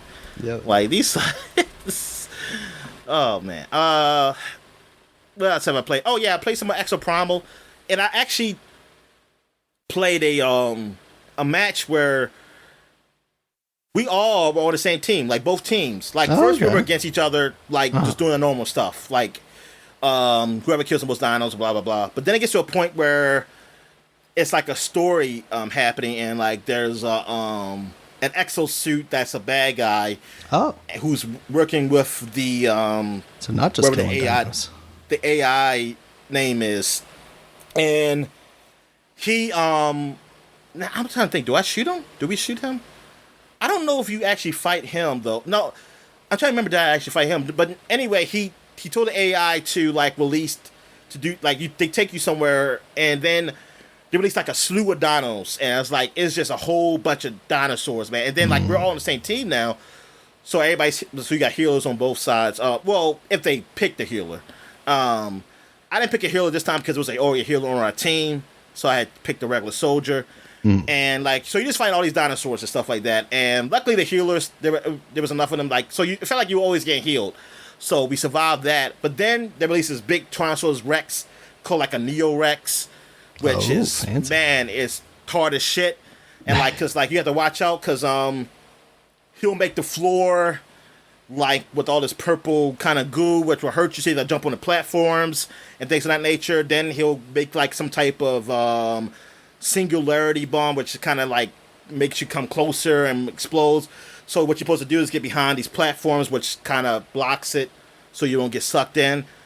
And it tells you how many lives you have left, because when people die, you think you have about 50 lives or something, but you can die really quick, man. But thing is, if they revive you before you die, that doesn't count as a loss of life. Gotcha. So that's the thing. Like, so that's why I learned to don't do respawn real quick. I just kind of wait to see somebody pick me up, and they do, or I pick them up, and yeah, it was cool. It was something different. So like, it does happen where like a match becomes like really something different than you did before, to help, I guess, really progress like the story to it or something like that, which I think is pretty cool. Still not enough game there to be $70 though. I feel like, but I mean, that does make things interesting, though. So I thought that was neat, and it was. I don't think this is like a final boss. It didn't feel like it. It didn't feel like, because I didn't feel like we killed that, but it didn't feel like we destroyed the AI. So maybe it's something else, that happens. I don't know, because I didn't see like, oh, this is a special event, like a weekend event or something, and it didn't feel like that. I think this is actually, maybe this is a thing in a game, and I don't know how it chooses. I don't know how it chooses that. Does it choose like, hey, if this amount of people are this far into the story, do they play this, or do you just randomly play it no matter what? I don't understand how this works with how they make these events happen, or like these matches happen. I'm not sure. Because there's been matches I played the same before, whatever. That's understandable. I mean, that's going to happen. Yeah. But in the story, like, because like I said, as you level up, you'll get these videos, which it tells more of the story of what's going on, and I think I'm not even 50% away through that, so I still have a lot of stuff to collect to progress through that. So, I mean, like I said, for a Game Pass game, this is fine. This is a fine game and everything. Like I said, I just don't think it's a $60 game. I mean, or 70. I mean, I think it's $60. You said it was, right? Over 70. I think it was 7. No, I think it was 60. I think it was 60. Yeah, I don't think it was 60. Yeah, it's definitely not a $60 game. All right, so I think that's all I played. Yes, that is all I played. So I guess we'll take a quick break. When we get back, we'll get to the flashback segment. All right. And we're back. So now we're doing the flashback segment. So we're going to flash back to 2013, 10 years ago. And we got Brothers, A Tale of Two Sons came out 10 years ago. Damn, for some reason I almost feel like it was longer. I didn't realize it was just 10 years. It does kind of feel like it was longer, doesn't it? Yeah. This game, I played very little of it. It seemed like it was cool. I mean, I saw it was rated pretty well. Like, people did like it. I just never went back to it, man. It was just, it came out at a time when I was playing other games. And I think I got it for free. I didn't buy it. And then when I got it for free, I think it came out. Yeah, I was probably playing other games. Yeah. So the little I did play of it, I thought it was pretty cool that you're controlling two characters at the same time. But yeah, it's one of those games that I always said I wouldn't come back to, just never did. How about you? Pretty much exactly the same. I mean, around that year that it released, there was a lot of talk about, it in kind of the Game of the Year discussions. And I just never really got around to playing it outside of, I think there was a demo for it since it was an Xbox Live arcade game. And that's how I played the bit that I did, or I might have just played when it became one of the free games eventually, because I think that's become a free game on basically everything at this point. But yeah, just haven't gone back to it. Maybe one day. All right, the next game we're talking about is Papers, Please. I never played it. I'm not really familiar with it. I've always heard it was a good game, but go ahead. Yeah, so basically this is a game where you're like a border agent, and it's kind of a puzzle solving game. You're basically checking people's passports and the paperwork that they're trying to use to come across the border. And I don't know if it's a real country or if it's just like a fantasy Eastern Bloc sort of country, like a Russia kind of area, Ukraine type thing. And you're basically checking to see, like, okay, does this passport have these dates and this information that it's supposed to have? But while it's doing that, there's also like an overarching story of like, oh, hey, like, you might have let this person through and then they, suicide bombed or something like that.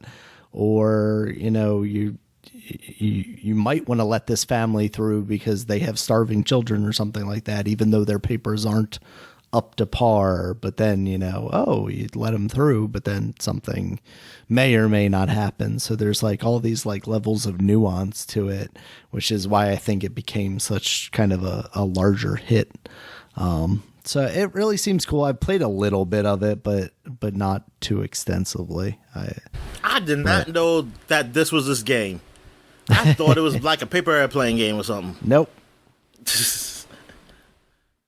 So you really are like you're border police or something like that. Like you basically keep everybody out or let them in.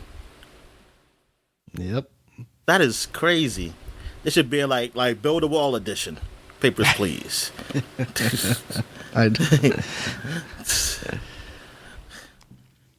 All right. So the next game we got here, SteamWorld Dig, came out 10 years ago. So this is the first release of SteamWorld Dig. It was on 3DS. Yeah. Wow. Yeah. So yeah, I didn't finally play the game until it came on Switch. I was gonna say we both came to it super late. Yeah, but yeah, I liked it.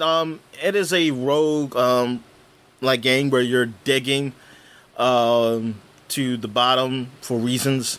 But I guess to get jewelry and stuff. I guess you're mining stuff for the town. I have no idea.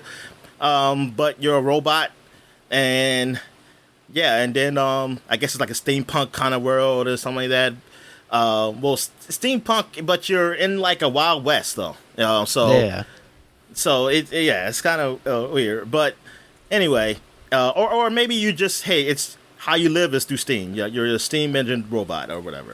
But anyway, yeah, you're kind of just mining down, and I guess you get different abilities to do things and different weapons or whatever. Well, not weapons, but you do get there are some creatures that can hurt you, right? Yeah.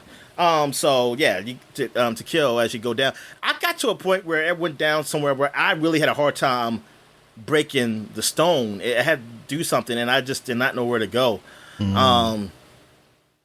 But I enjoyed what I played of it. I mean, it was an alright game. This is probably the first rogue like game I really like played a lot of. Really, I didn't because I know you talk about Spelunky. I played that. I couldn't really get into that. SeaWorld Dead was probably the one I played the most starting out. Yeah. And even though I see up here, Spelunky did come out, but that was just a Windows version, I guess. But that come out the year before on Xbox. Xbox, okay. Yeah. But yeah, you want to say anything about the game?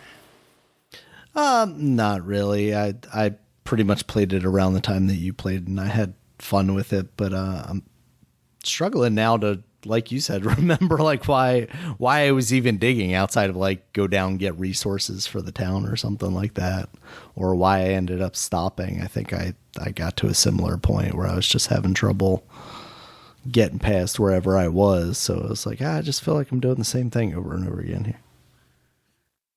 All right, so now the next game we got here is Mario & Luigi Dream Team for the 3DS. So I played some of this game, but I don't remember, man. So if you remember, talk about it. I know this is one of those Mario Luigi games.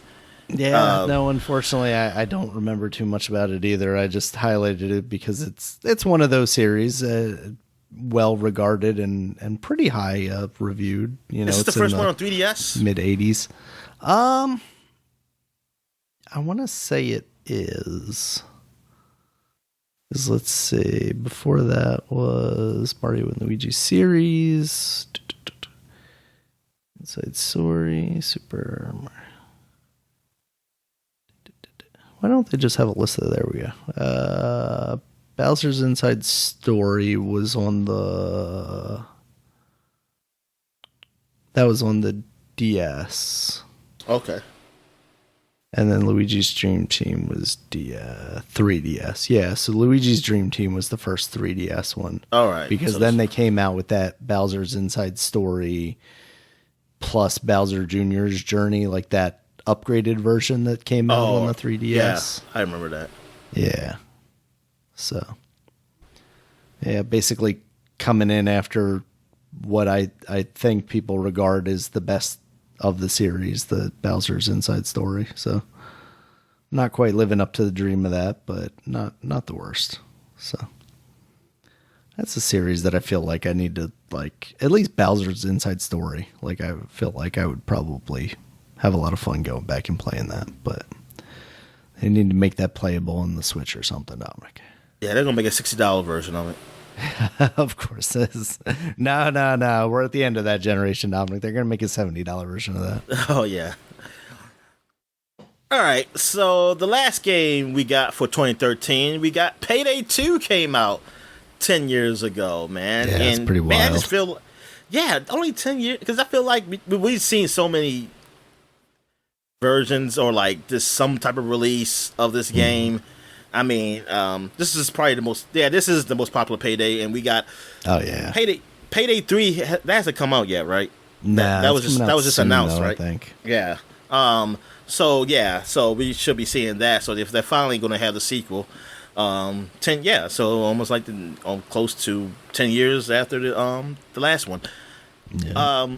It's not a series I didn't really got into it. I mean, I did appreciate what it was like. A team of guys, actually doing a bank robbery that's taken from basically the Dark Knight. And then I guess the other side, people are cops, so you're supposed to stop them. And then Rainbow Six just said like, yeah, we're gonna do that, and I ain't gonna say they did it better. I don't know. You have to ask. I'm not into those games. But Rainbow Six basically kind of does that too. Just that kind of keysing the joint thing before you do the action. But I think in hostage situation, I mean, just like seem like terrorists kind of thing. Though I don't know if it's just stealing money. But yeah, I mean, it is a popular game, man. People really enjoyed it. Yeah, I think I played a couple matches, and I sucked, and the team I was on, we didn't do that well either. So, on both sides, as the cops or the robbers. So, actually, I think we won as the cops. I think both people won as the cops. Both sides just sucked at trying to steal. Cops are playing on easy mode, Dominic. That's why. That's a game I like actually watching the few times that I have. Like it, because it is kind of a different concept. It's not just a first person shooter you're doing. Yeah, you're not just shooting. Yeah. You know, this investigating stuff, and you're trying to avoid as much as possible just getting into the firefights. So, yeah, that's cool. All right. So now we're going back 20 years. 20 years ago, Final Fantasy Crystal Chronicles came out on the GameCube, and this is like the first Final Fantasy to be on a Nintendo platform since the Super Nintendo. Yeah. So yeah, this is sort of this was a big deal, but for me, when I saw that, first I was kind of excited. Oh, a Final Fantasy game.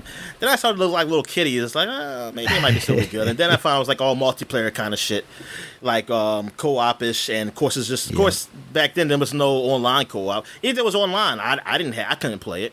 So it was like, and then I can't remember if you might have needed the Game Boy Advance to play that game, because it came bundled with the link cable came bundled with that game, because that's how I ended up getting the link cable, I think, because I ended up buying this game because it just happened to be like on a Walmart clearance rack, you know, when they put the racks like right by the register sometimes, because they're like, we really need to get rid of this stuff.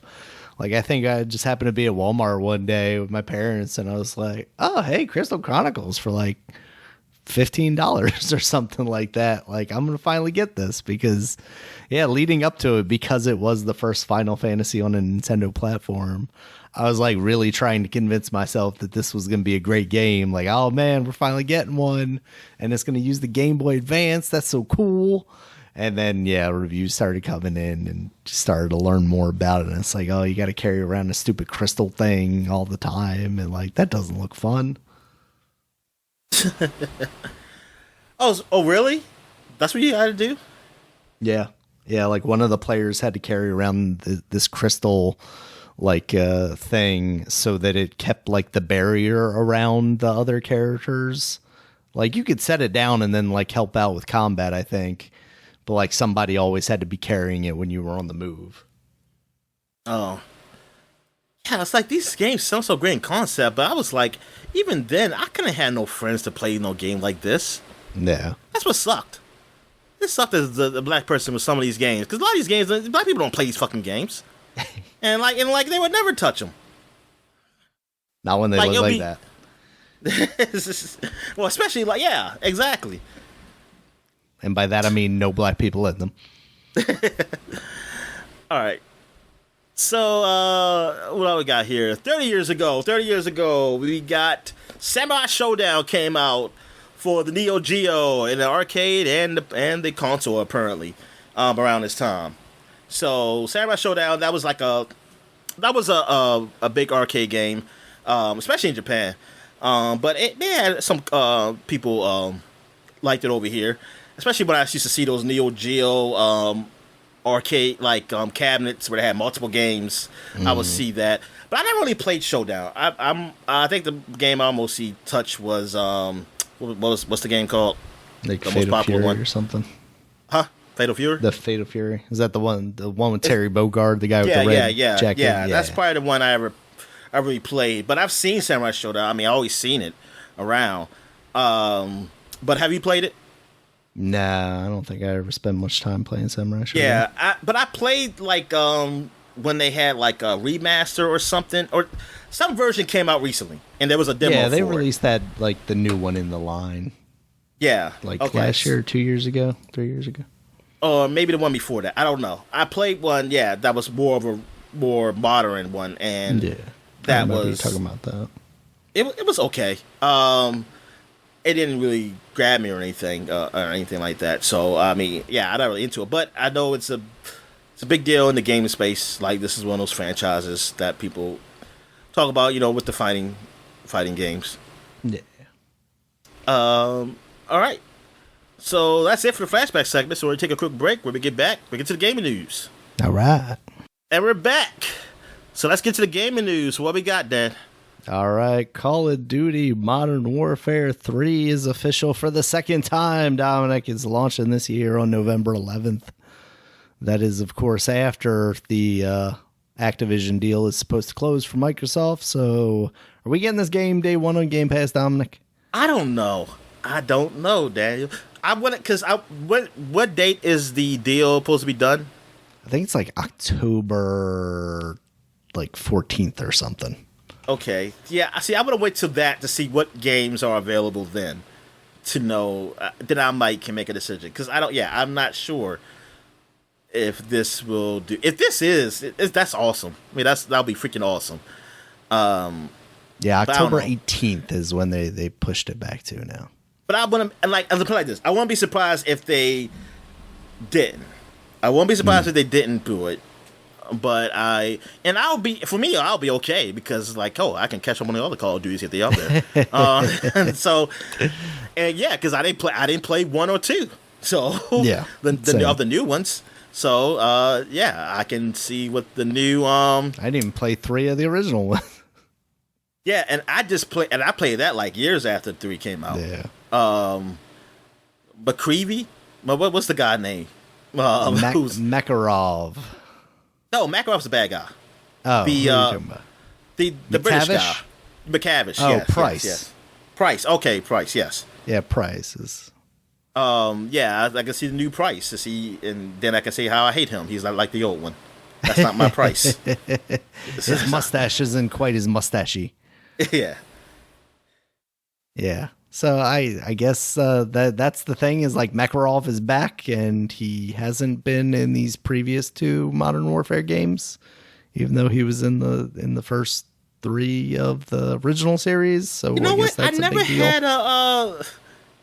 I never looked at Makarov even though he was a bad guy, I just never looked at him like a big bad where oh yeah, that name I like him.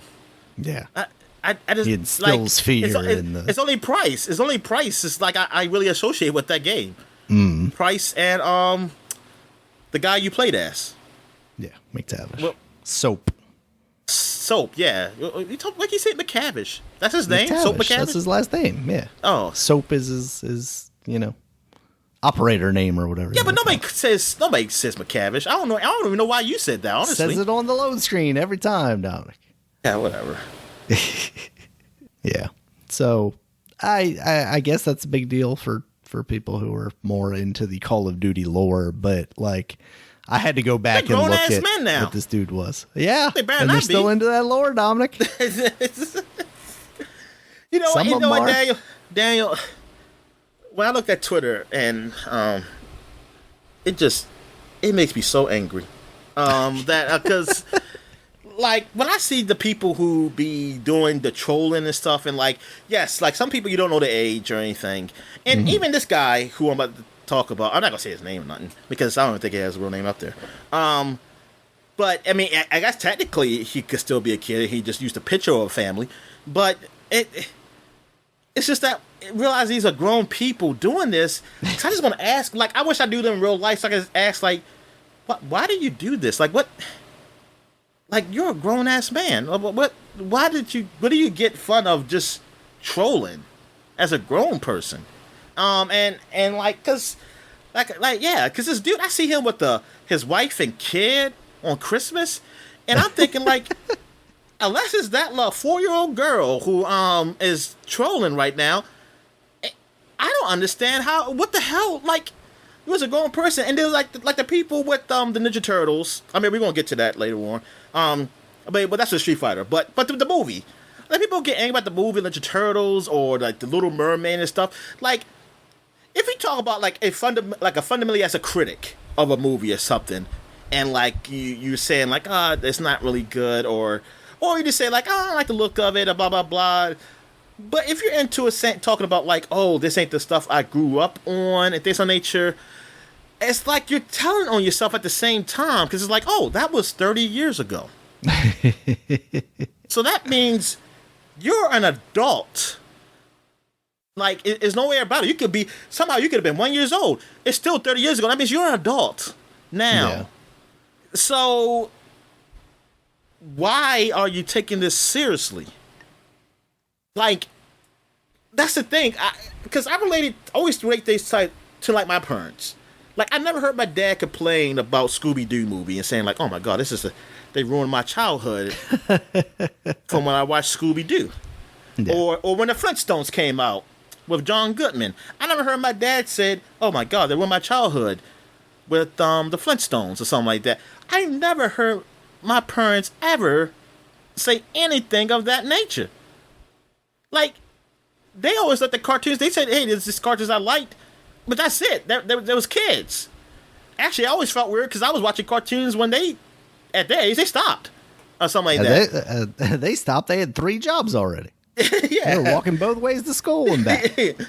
And like, and now I'm seeing these grown people who are my age or maybe a little younger, but still adults or older. Sometimes older. But like, a lot of times older. I mean, because I'm 38, and some people, like, when I was like in Ninja Turtles, I was actually part of the younger people who were like Ninja Turtles than the people who were actually who were actually 8 when they actually and 10. First came out. Yeah, who were actually 8 and 10 who could really understand it, who could probably even read the comic books if they even did that, which they didn't, because they didn't even know about April. So nobody did. And which I get it. Yeah, April was white, but she also wearing a jumpsuit, and she was a news reporter. That didn't make any fucking sense at all. Nobody wears jumpsuits. Yeah, and then you're a news reporter. She a plumber. And then you're a news reporter. It's like, what kind of profession is that? You see a woman or man or anybody in a news report, unless you're in a scenario where you have to wear a jumpsuit, like you're doing on site. Dominic, she needed a jumpsuit. She's high on visibility jumpsuit. She was in front of camera, out doing all kinds of shit, just wearing a jumpsuit. It didn't make any sense. And some like big old white boots. I mean, come on, the fuck on. Like you trying to justify these things as a grown person, you are bitching and complaining. And it's like, what is wrong with you? Like, this is a bigger problem than this making this person a black or whatever. Like, you caring so much about a cartoon is a problem. You need help. Like, you seriously need help. Like, this is not it. This is why even waste your time with that. It's so weird. Like, it's very weird. And I wish people, like, and not enough people say that. I don't think. People who do interact with these people who argue with them. Like, the argument would be like, you're a grown ass person. You should not be doing it. Like, my argument would not be like how you're wrong. No, my argument would be that why are you taking this seriously? Like, what is wrong with your life that you care so much about this? Like, you need help. You just need help. All right. So what were we talking about here? Call of Duty. But no. Yes. Let's go to the next news. What we got here? All right, Dominic. So this is some more stuff. We talked last week about some of the stuff that came out of Evo, but there was some more stuff that came out since we recorded, and some of the stuff that I overlooked. New Fatal Fury game, City of the Wolves, has been announced. That's going to be coming out sometime soon, and that's what the coincidence one with these flashback segments, how they just kind of go together. Showdown. Yeah, like Samurai Showdown. Yeah, and now you got this. Like another Neo Geo game, yeah, man. It's just this is the one with Terry Bogard. Yeah, so. That's your favorite character because you always say it. He's the only one I fucking know. That's why. It's him and May, the woman in the red and the white gi. Those are the only 2 people that I can come up with from Fatal Fury. Is Terry Bogard? He's blonde with the hat. Yeah. Okay. Yep. He's also in Smash Brothers. So he's like Ken, but actually like a Ryu, but Ken, because Ken is blonde. Something like that. Yeah, because he's like, he's their main guy, right? So he's their Ryu. He's the default guy. Yeah, but I'm not used to the main guy having blonde hair. Usually, it's be like the black hair or something. Is he even Japanese? Yeah, his name is Terry Bogard. That's not No, Japanese. no, he's Yeah. a plain ass white dude. Wow. Yeah, they actually got that. So there you go, Daniel. That should be your game then. Representation. I feel Exactly. seen, Dominic. Because even MK, even though he's American, is the main guy is a Chinese guy. Yeah, I never looked at it that way, Dominic. He was just a white dude in some ninja outfit. Well, That's how I actually, saw it. I guess technically Scorpion. Where is Scorpion from? Is he Japanese? I think he might be Japanese, right? And Okay, then Sub-Zero is yeah. All Chinese. right. Is that the way it is? I don't know, because I've been looking at MK1 stuff a lot lately and like looking at the Reddits where people were like, oh yeah, well, I don't know if Noob Saibot's going to be in here. And then they're like, so-and-so should do this. And then so-and-so like using their real names. And I'm like, who the fuck are they talking about? I like these games and I don't know these names when I look at them. Like, I just feel lost. I'm like, okay, yes, maybe that's Sub-Zero's brother, I guess. So anyway, Street Fighter 6 is getting Teenage Mutant Ninja Turtle content. They're gonna have costumes, so you can dress up like Teenage Mutant Ninja Turtle. Dress up like them. Boo. Yeah. I want them. No, They can't they can't Mortal Kombat that. Not Mortal Kombat. Justice League. Injustice. No, Injustice. Yeah. Yeah. Yeah, and I feel like I've seen some talk about like how expensive this stuff is. So let me see if I can find that. TMNT Street Fighter. What they call it? Street creds? Is that the credits called street creds? Let's see. Far less delightful for Street Fighter fans was the price of those TMNT outfits. Each one costs roughly the equivalent of $15 in Street Fighter 6's in-game currency fighter coins. That's courtesy of Polygon. So yeah, $15. And how easy are they to get those coins without paying money? That's a good question. You gotta pay like 5,000 fights. I would not be surprised. You gotta win 5,000. 750. Yeah, I'm not seeing where anybody says how quickly. Oh, here we go. Somebody looks like, I love Street Fighter 6, but the corpo greed on display is next fucking level to buy every costume, every single character, blah, blah, blah. 900 fight coins, 5,660 to purchase. 6,570 fight coins. You'll need to pay $122 real life. So that's to get everything. Yeah, he didn't break it down. Yeah, so I do $22. Do not know. But yeah, I mean that's the thing about like even Mortal Kombat 1, right? Is like we've been through this before. So yeah, while I'm looking at that game and I'm going like, man, this looks awesome, I'm also thinking, oh, I should just go back and play Mortal Kombat 11 because I don't want to spend the money on this game now because they're going to come out with the Ultimate Deluxe Edition that's going to have both fighter packs included, and I'll be a lot happier then instead of paying like $100 over the course of this game to play it only as much as I do. There's a deal now because I was thinking about buying it for you, the add-on at least, for I can freaking play that game, you know.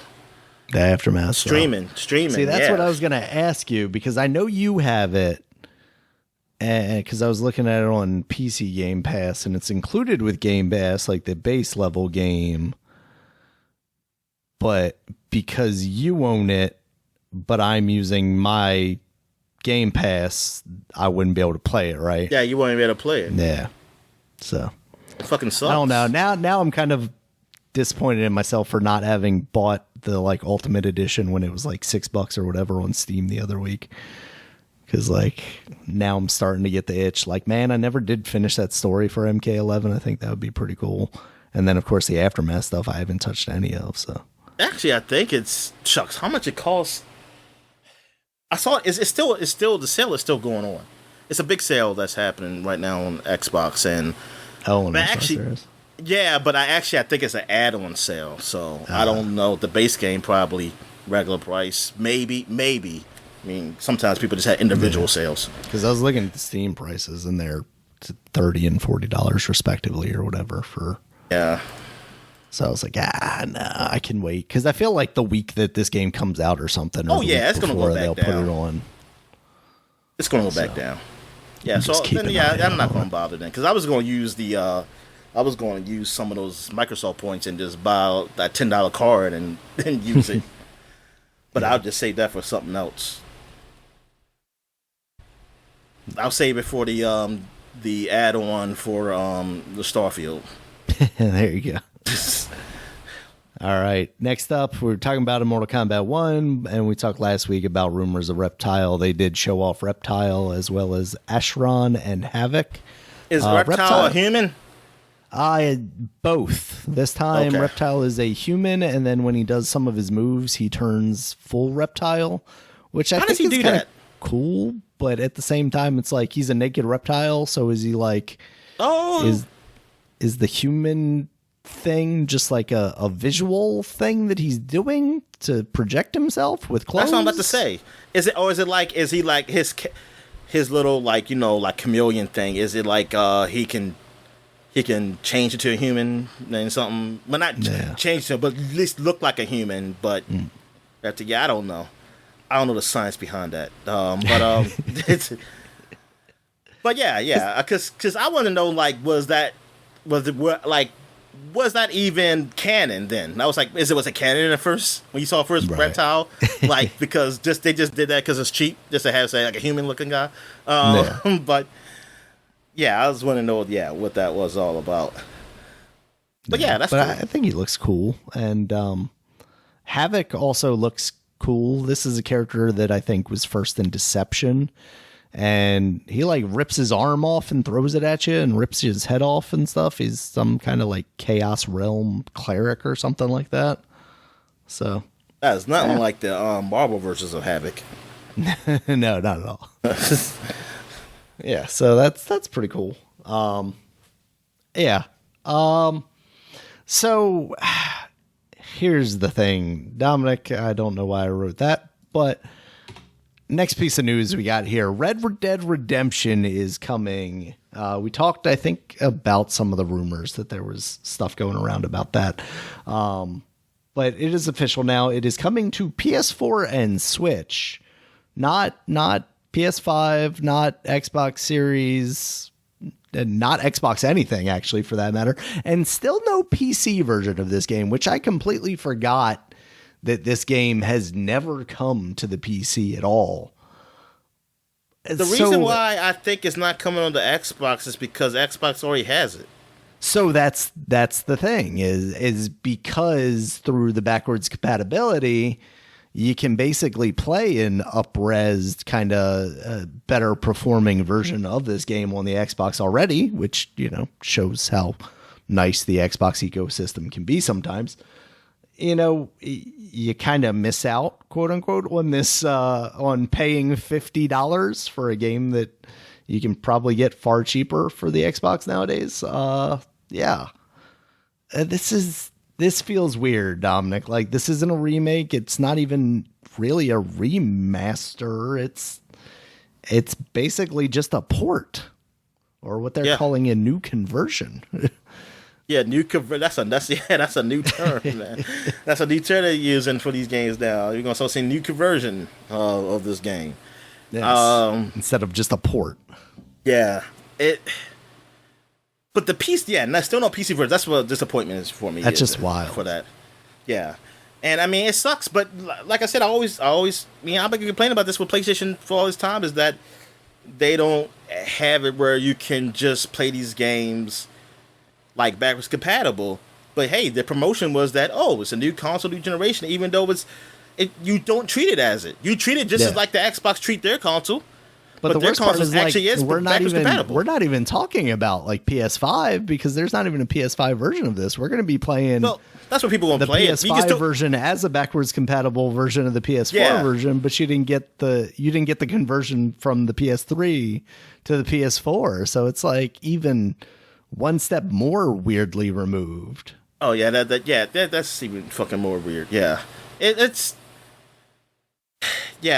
that's just weird about Rockstar. I mean, it's weird that they did that, and this is just filler, right? For like until they can get Grand Theft Auto 6 out the door. That's what it feels really, like. yeah, it is. It really is. But it's a sucky ass filler, man. I mean, darn, like 50 bones. Yeah, and like the worst part is like you're coming off of those Grand Theft Auto trilogy that just like performs so awfully. Like you're not getting any, sympathy from anyone. Like we're not giving you the benefit of the doubt. Like we're like, I don't know about this. How's this going to turn out? Especially like, again, we're talking about like Xbox 360 and PS3 era, but still it's like, how's this Switch version going to turn out, right? Well, with the Switch emulator, I guess that's good for the PC version. There you go. I guess that's it. But I feel PC. like I've heard talk of like PS3 emulation being all right. We're getting there. Well, I mean, there's already a Red Dead Redemption on PC. I don't know what it is exactly, because I did try it, I remember, years ago. And it seemed to work okay, but I don't know if they got it from the Xbox 360 or probably maybe it's PS3. But there was something out there already. I don't know, so I'm wondering, is maybe the Switch version gonna be better than that? I don't know. But I'm just saying that. Yeah. Well, at least they can do another crack at it.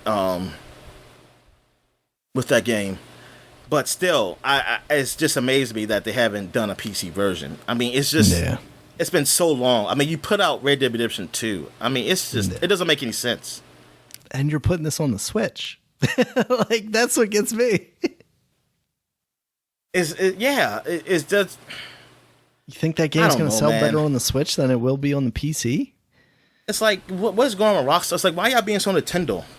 Why you being so Nintendo with this shit, man? It's like, come on, man, stop this. You're better than this. You're better than this. You like put the game, like, it's one thing to fuck people over. I mean, that's fine. I mean, that's what people do. But to not even put it on PC to fuck them over. To fuck them over, though. It's not to be able to fuck them over. Release this just potentially weird. Awful version on the PC, please. Yeah. Yeah, that's crazy. Yeah, there definitely appears to be ways to play this game on the PC in a more detailed way. Yeah, because it looked pretty good the little bit I played. Mm-hmm. I said I was going to come back to it, and I never did. Xbox 360 is the emulator of choice. I mean, shit, there's a Digital Foundry's video about this game being played on the Xbox 360 emulator, so that's pretty amusing to me. I always felt like they were more of a straight-laced outlet that wouldn't really talk about that kind of thing. All right, Dominic, in some other news, maybe a better way to handle this kind of stuff. Quake 2, there's a Quake 2 Enhanced Edition available now, announced at QuakeCon, which is going to include 28 new campaign levels from Machine Games, the people that make Wolfenstein. Are working wait, time out. You said this ain't what's out now? Yeah, this is out now. Okay, because you said going to include. And then I'm thinking, I said, like, available now. Yeah. Okay. Yeah. So 28 new campaign levels from Machine Games, as well as including the Quake 2 64 port in there as well. So yeah, I mean, and improved visuals, of course. It's not, like a remake version of the game or anything, but it looks very sharp. I downloaded it through Game Pass because I'm going to give this a shot. It looks really cool, and especially with the inclusion of all those new levels. I'm interested to see what those are. What do you think, Dominic? No, that's cool. I played some Quake. I mean, the latest Quake I did play was 4, which was the latest Quake. Like numbered Quake, I should say. I'm gonna mind time, but I probably just want to play 1 again. I haven't played. I mean, I don't really know nothing about Quake, like as story wise, like Quake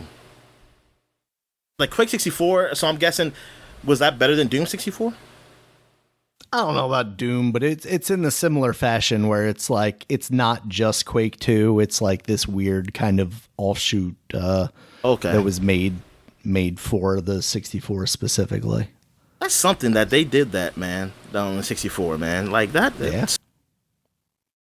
That's when people thought they could still sell third-party games on Nintendo, and then they realized that was not going to work, and they were just like, okay, we're not going to do this anymore. And to think about StarCraft was on N64 also. Yep. Yeah. Half-Life on the 64. That was great, too. No, I didn't know Half-Life was on the 64. That wasn't real. No, it wasn't on PlayStation, though. Yes, it was. PlayStation 2, my fault, yeah. Yeah. All right, Dominic, and then this last one you clued me in on. There's a video now going around of a suspected PS5 Slim that has been long rumored, basically, and I think it's pretty much a given now that console exists. Whether what they showed in this video is the real thing or not, I don't know. It looks like a slightly scaled down PS5 with kind of additional swoops on the side of it that looks like it could give you the opportunity to detach the disk drive as has been speculated.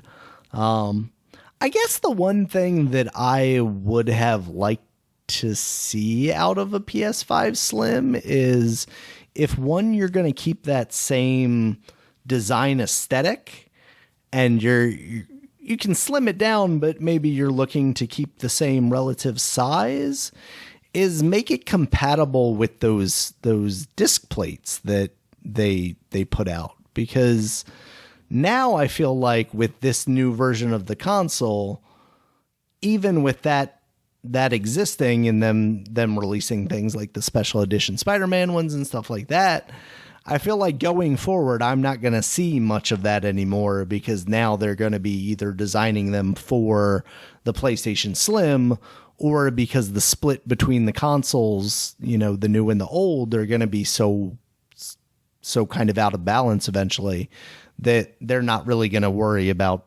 molding these fucking new side plates for people, So that kind of sucks. Yeah, that's right. Yeah, I see what you're saying. Yeah.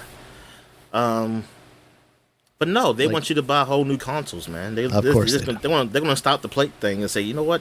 Let's buy a whole new. We're going to make a new console of like the new Last of Us 3 or something like that. I mean, honestly, I was surprised when they announced that they were going to release just the side plates for that Spider-Man 2, and it makes sense, but it doesn't necessarily make business sense. They should still be able to be on the Slim. It just looks weird. Well, that's what I'm saying. Like, because they didn't drastically change that design, it would be nice if they made them compatible in some way. So they kept that option to do that. But anyway, what are you thinking as far as this goes? And I know you're telling me you're not a huge fan of the PS5 aesthetic anyway. Yeah, it doesn't look all that great to me, but I just want a price drop. Like, I don't care. I just want a price drop on the thing, man. That's all.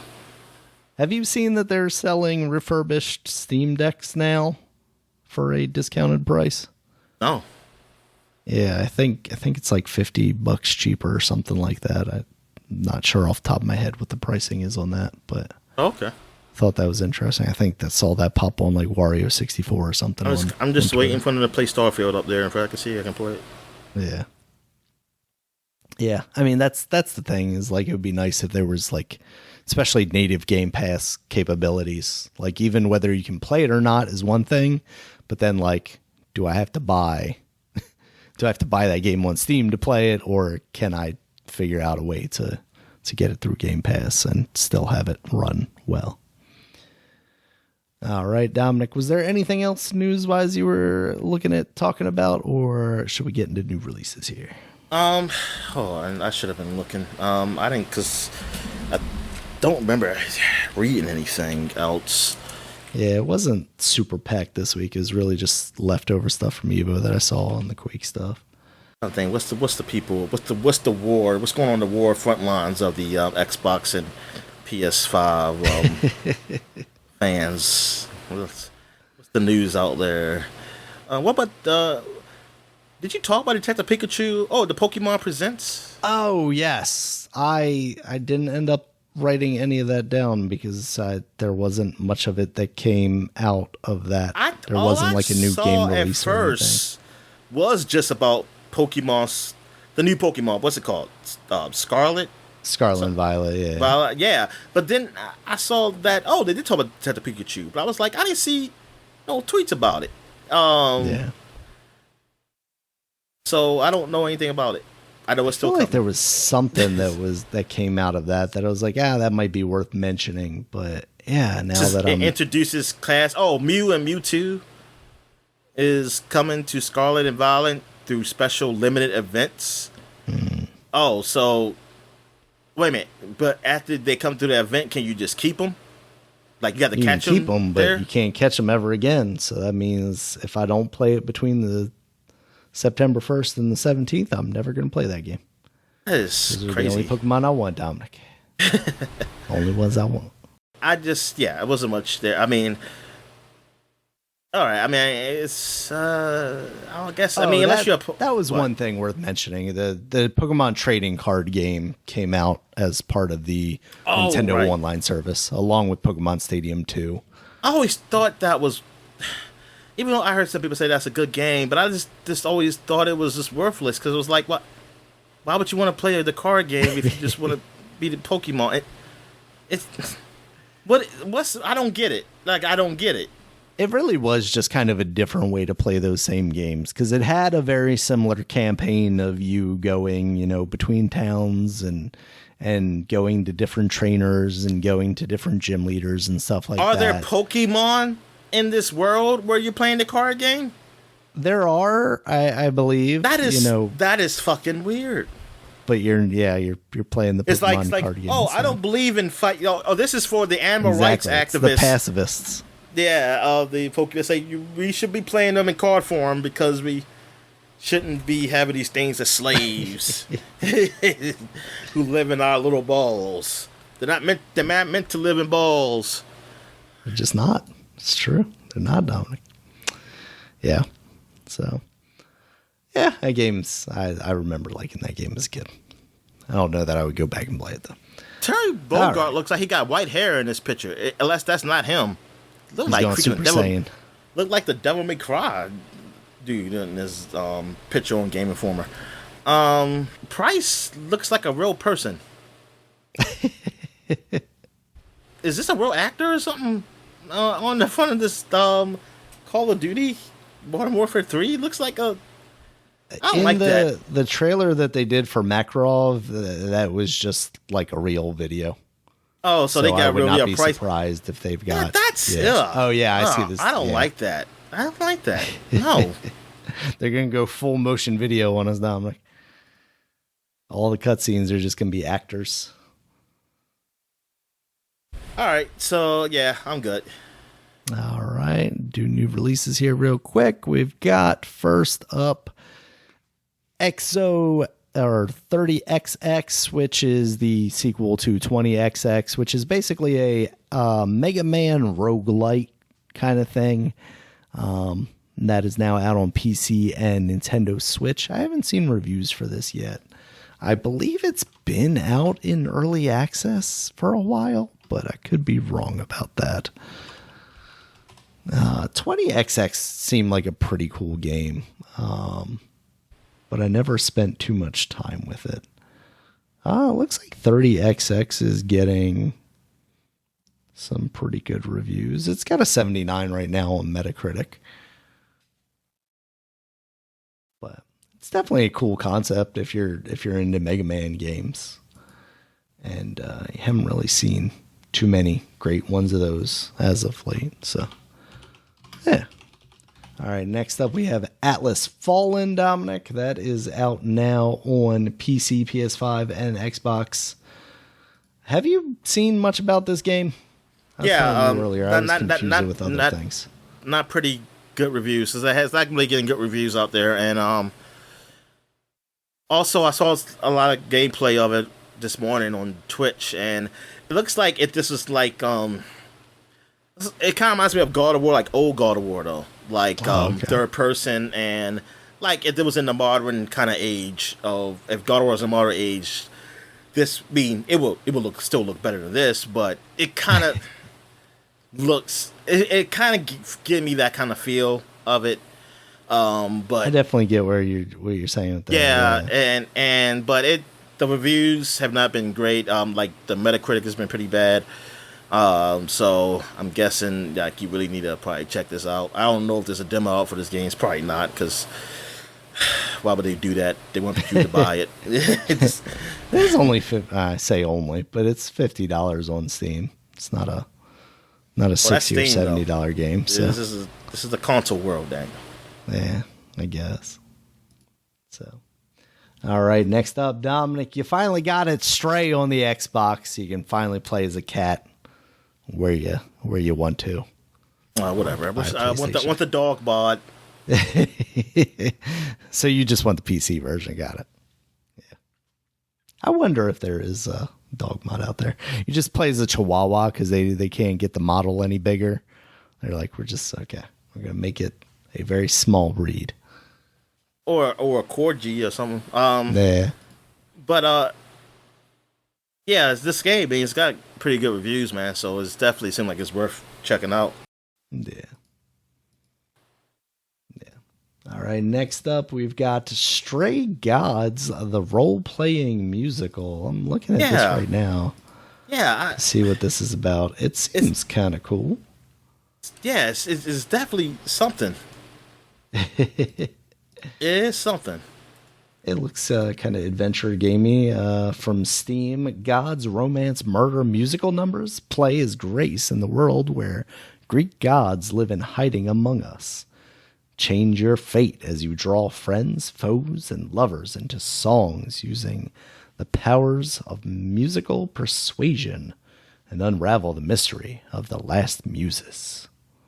Visually, it looks really cool. It's got this kind of like flat shaded comic book looking style to it.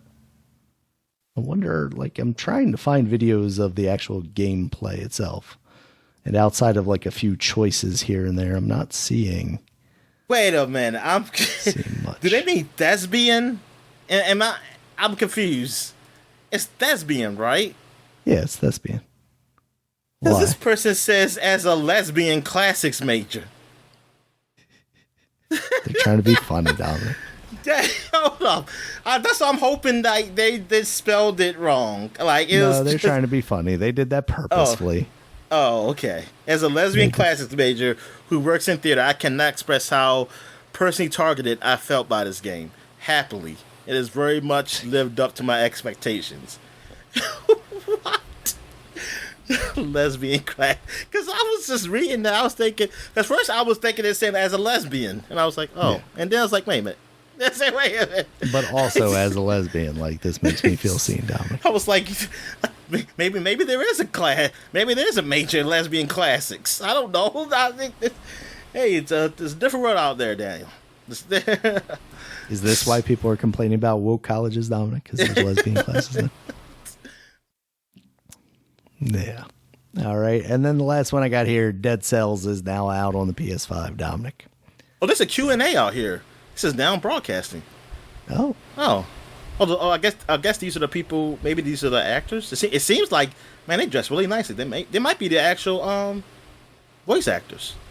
Nice. I'm about to say they dress too nicely to be developers. I mean, no offense. I mean, those the way they dress, man. It's like, yeah, they look like they're a stage act, like something like that. All right. You got anything else for the people this week, Dominic? Nah. Oh yeah, Dead Cells. Wait a minute. Dead Cells. Yeah. Dead Cells was not on PS5. Is it? Nope, not yet.